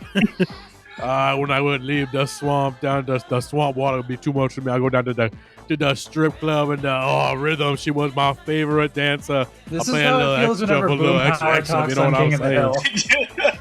Hill. Just yeah, in a perfect world, we got like Cajun dance instead of Eurodance, but I'll take it, man. There's gotta be something out there. Bayou dance. It's Bayou called dance. Zydeco. It's called It's Zydeco. Zydeco. We did an episode on it already. But yeah, Rhythm is a Dancer, absolute fucking banger. I think this is just like prototypical Eurodance. Did you watch the video for this? I went and like made a YouTube playlist of the Spotify playlist just because I really needed all like of the music videos for these. I highly needed, recommend. Yeah, the visual element of this stuff is like one of my favorite things, and I love it. Like the entire thing for Rhythm is a Dancer is they're like on a planet. Well, they had the Minions in Rhythm is a Dancer. Like it's a bunch of guys in like kind of like the Green Man suit, but they've got their faces cut out and they're all wearing like goggles and stuff. Maybe about to launch a rocket to, I don't know, like somewhere. Yeah, all of the like very vague theming of like, because this is also this perfect intersection of just like the tail end of there being money in these music videos. So like even though these are all novelty hits, like they're willing to invest in a music video for exactly this one song. And like the Ann Lee music video is really great. That's one of the best ones I watched for sure. That one's like really colorful. It's kind of like if you imagine just like a stereotype of what you imagine Scandinavians would be like, just kind of wearing like quirky outfits that are like very colorful and just kind of going around their very pleasant city. Like the Ann Lee video is very much that. Yeah, there's three kinds of videos. Like sorry, go ahead. There's like the Europeans going around their city to show you what their city looks like, which is like around the world. There's in the future we only can dance and there is no war, which is 100%. Like Rhythm is a Dancer. And then there's I live in a studio apartment. It's black and white, and there are like two men with like big open shirts. One is the rapper, and the other is just like there, and a beautiful woman is singing. But there's like no furniture in the studio apartment, just two microphones. That's it. Like there's nothing, there's no plot. It's just like European people in a room. Yeah, Europeans do love to be in rooms. It's a big thing of theirs. All right, especially with no AC. You we're know, almost, they we're love almost to to sweat. the end of these metal covers. I did get a very good submission from Jay, which is the acoustic cover we can maybe listen to. But first, we're almost done. Let's listen to the metal cover of Rhythm is a Dancer. He's got like a this laser guy tag bodysuit on. Yeah, I love Yeah. the set dressing of this one. It's so good. it's like he's in Tron. This is the 2010s version of the "We Live on the Planet Where You Can Only Dance Now" music video. Yeah. This is like that, but for people that listen to Muse and play like Destiny or whatever. He's Right. gamer Kate LeBon. It Sure. kind of reminds me. There's the tweet that's like ska sounds like a child in the '90s at a pizza party yeah, or the Harley whatever. Kirk tweet. Yeah. Oh yeah, or like getting Ska is the mozzarella sound sticks. of getting the mozzarella sticks, and new metal is the sound of your mom taking them away. Right, and like Eurodance is the sound of playing laser tag before you get the mozzarella sticks. There's also, I think this song really illustrates the connection between Europeans trying to sing like Americans in the hair metal era, and then Europeans trying to sing like Americans in Eurodance, you know? Yeah, I respect that my man went with the Children of Bodom guitar for this shit. Cause like, you know, I love the guitar guy. the guitar guy rocks. I like all the IKEA lights. It's great. This is just really like big time Lapland excellence. Alright, Matty, hit play that next one. Let's watch the butt rock cover. Oh This yeah. is really great. Hi folks, Dave Lance here. Oh my god, yeah, the butt rock beanie, the Listen. sleeveless leather vest. This is an American butt rock. This is Okay, a Bono. This I'm is gonna- a Bono ass motherfucker. I was gonna say there is a porno video where the guy in the porno looks just like this guy with like the leather sleeveless suit. I don't. Alright, we're You're not just saying this guy looks like a porn star? Matty, sorry, hold on, Matty, can you pause the video real quick? Matty, Yeah. hit that music. Oh yeah. I mean, I'm down. I just didn't know where yeah. it came out of nowhere. Yeah. Let's listen to him sing for a second. Yeah. No excuses. I'll. Here we go. No. Again, I just can't. I can't say. I don't want to say anymore. But that's just where my brain went. Oh, it sounds like acoustic Måneskin. Ugh. This is Bono voice, 100. This Yeah, is oh, Bono. Milky Chance. European butt rock. It's so good. Oh, but it is Milky Chance. Holy shit.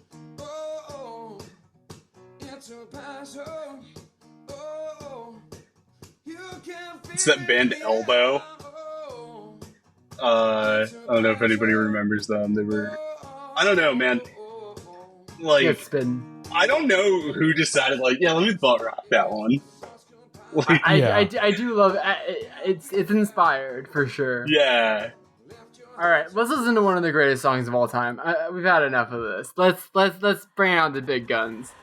This is, I think we're, as I was saying before, very formative playlist for me. This is like up there with Blue Ba Dee, but instead of it being, oh, I think I like electronic music, this is like the earliest song I heard that I was like, I think I'm a woman. I'm pretty sure. Like, definitely.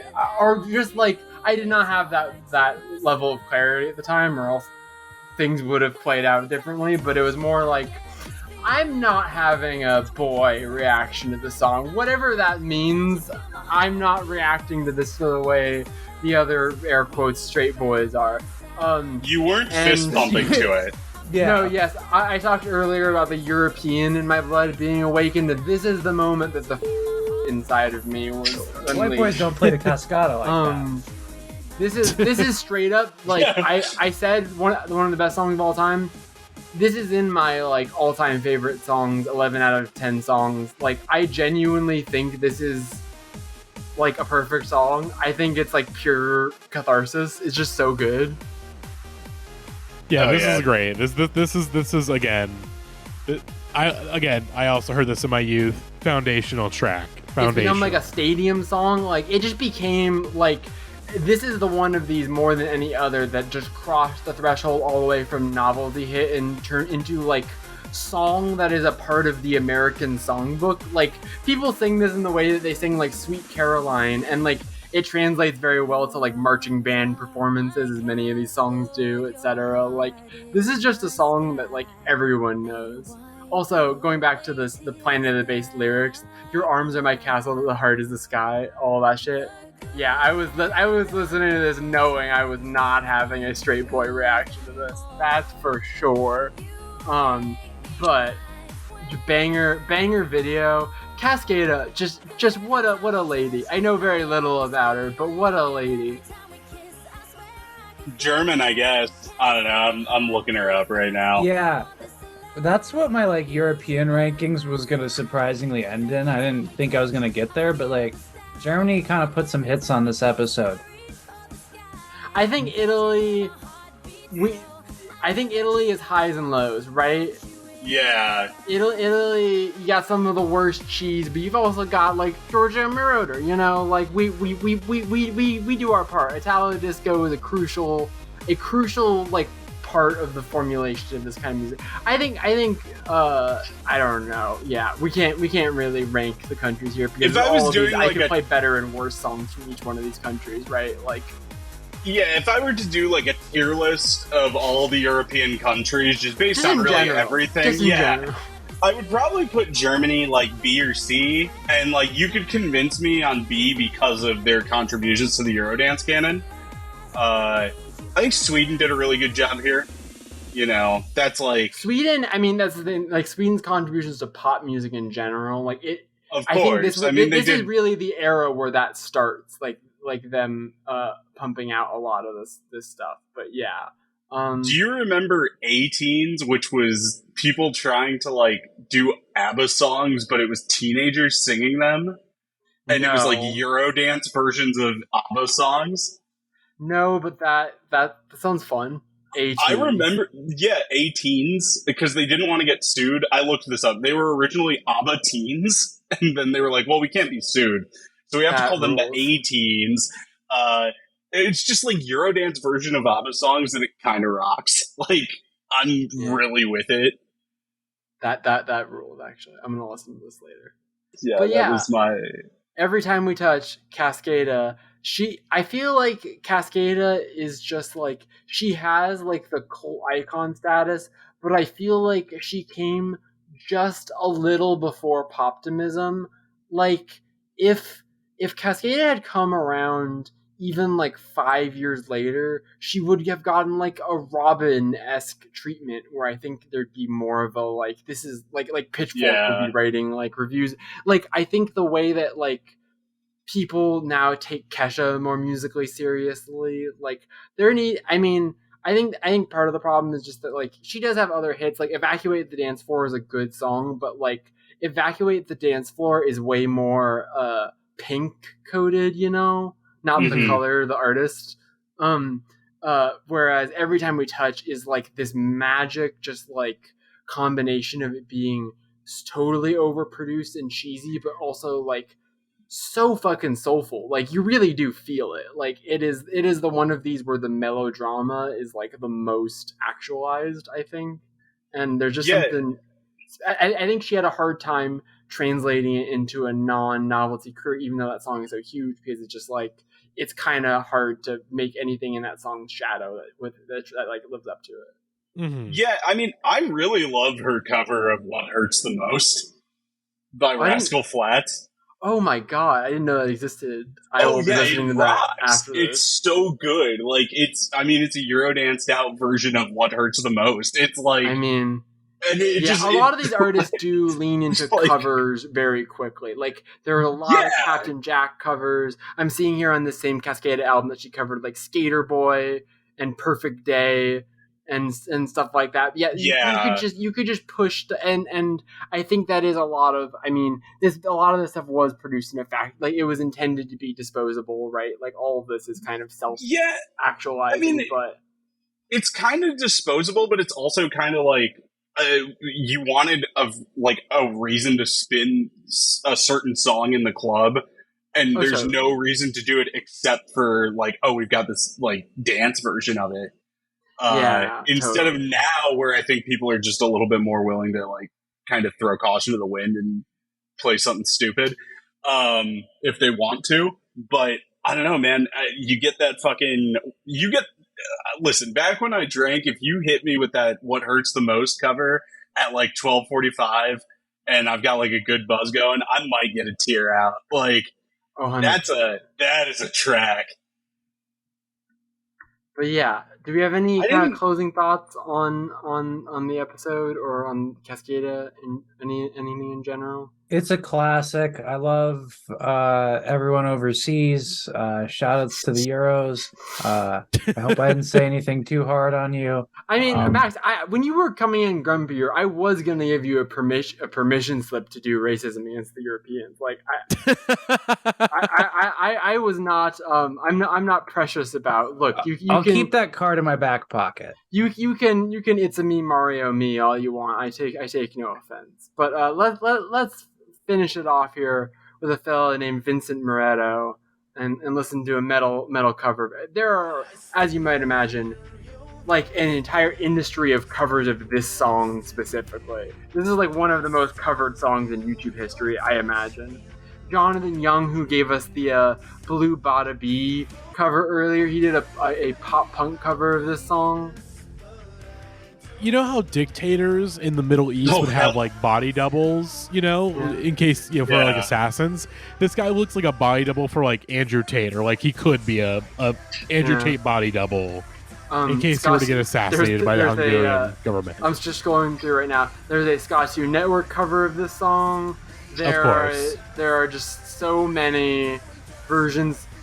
There's like a rock cover one that has a very like hype beast coded guy that's really terrible.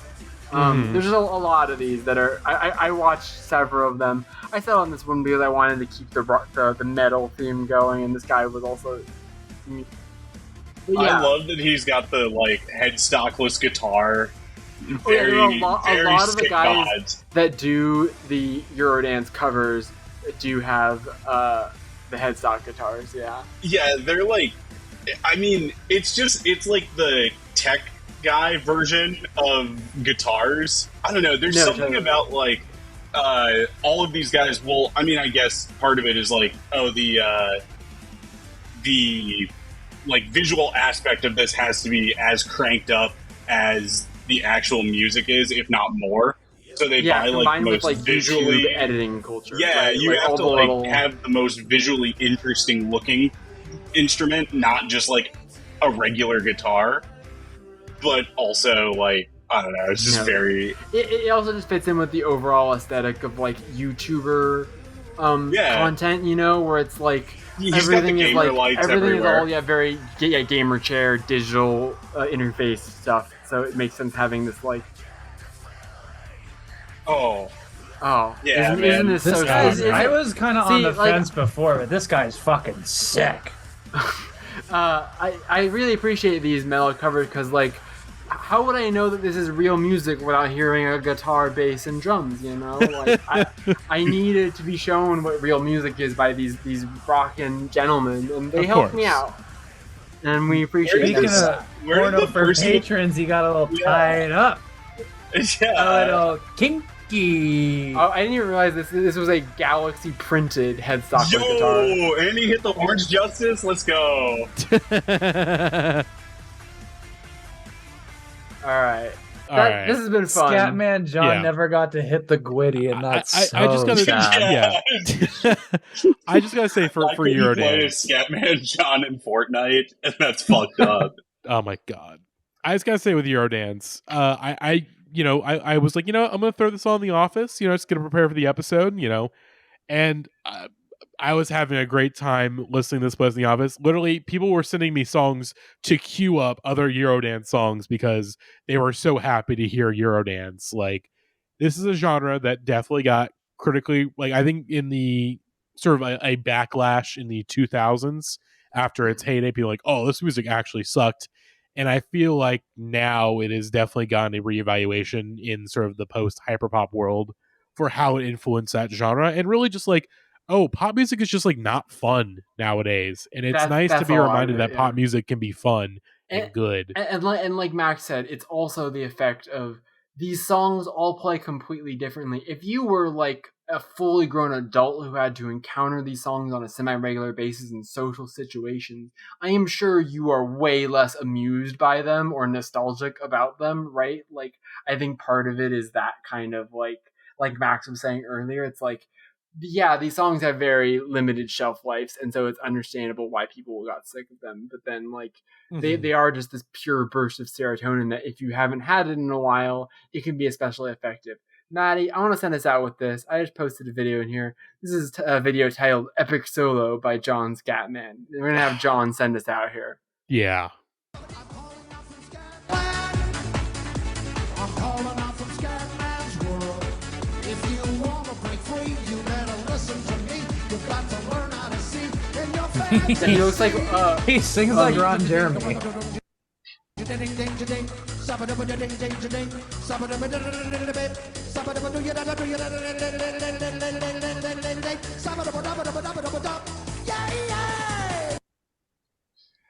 Rest in peace, Scatman John.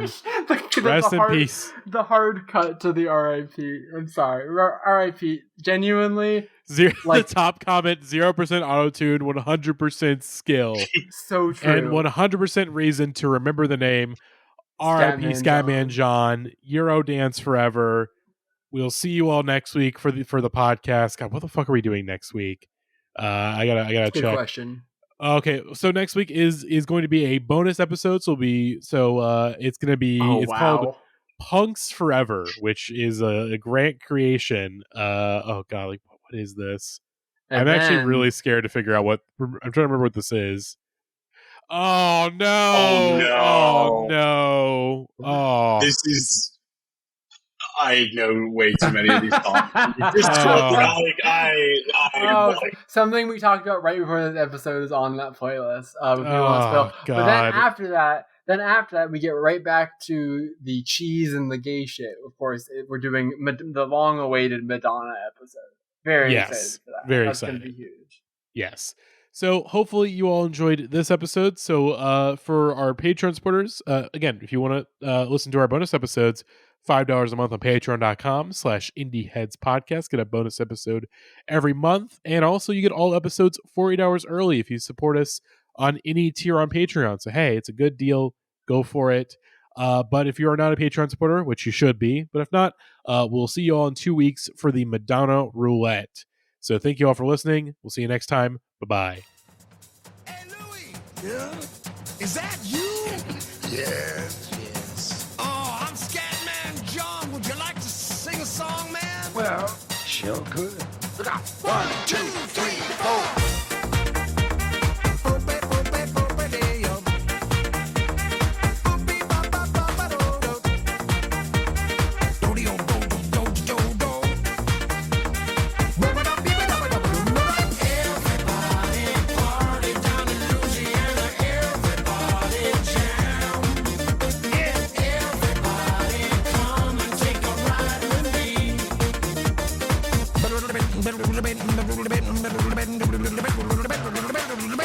Follow me, everybody, let's head down south to the land of the man with the message. His name was Satch, and he played on the match every time he played the horn and the blues was born. Everybody saying that the way he was playing had the whole world praying that he never gonna stop. He taught the Scatman all about scat. He's the father of it all, as a matter of fact. Louis was a legend in New Orleans and the Louisiana Dixieland scene. He made a decision that the old time religion could be played out the horn and the blues was born. Satch knows breathing deep in my soul. Let me sing it to you, hallelujah.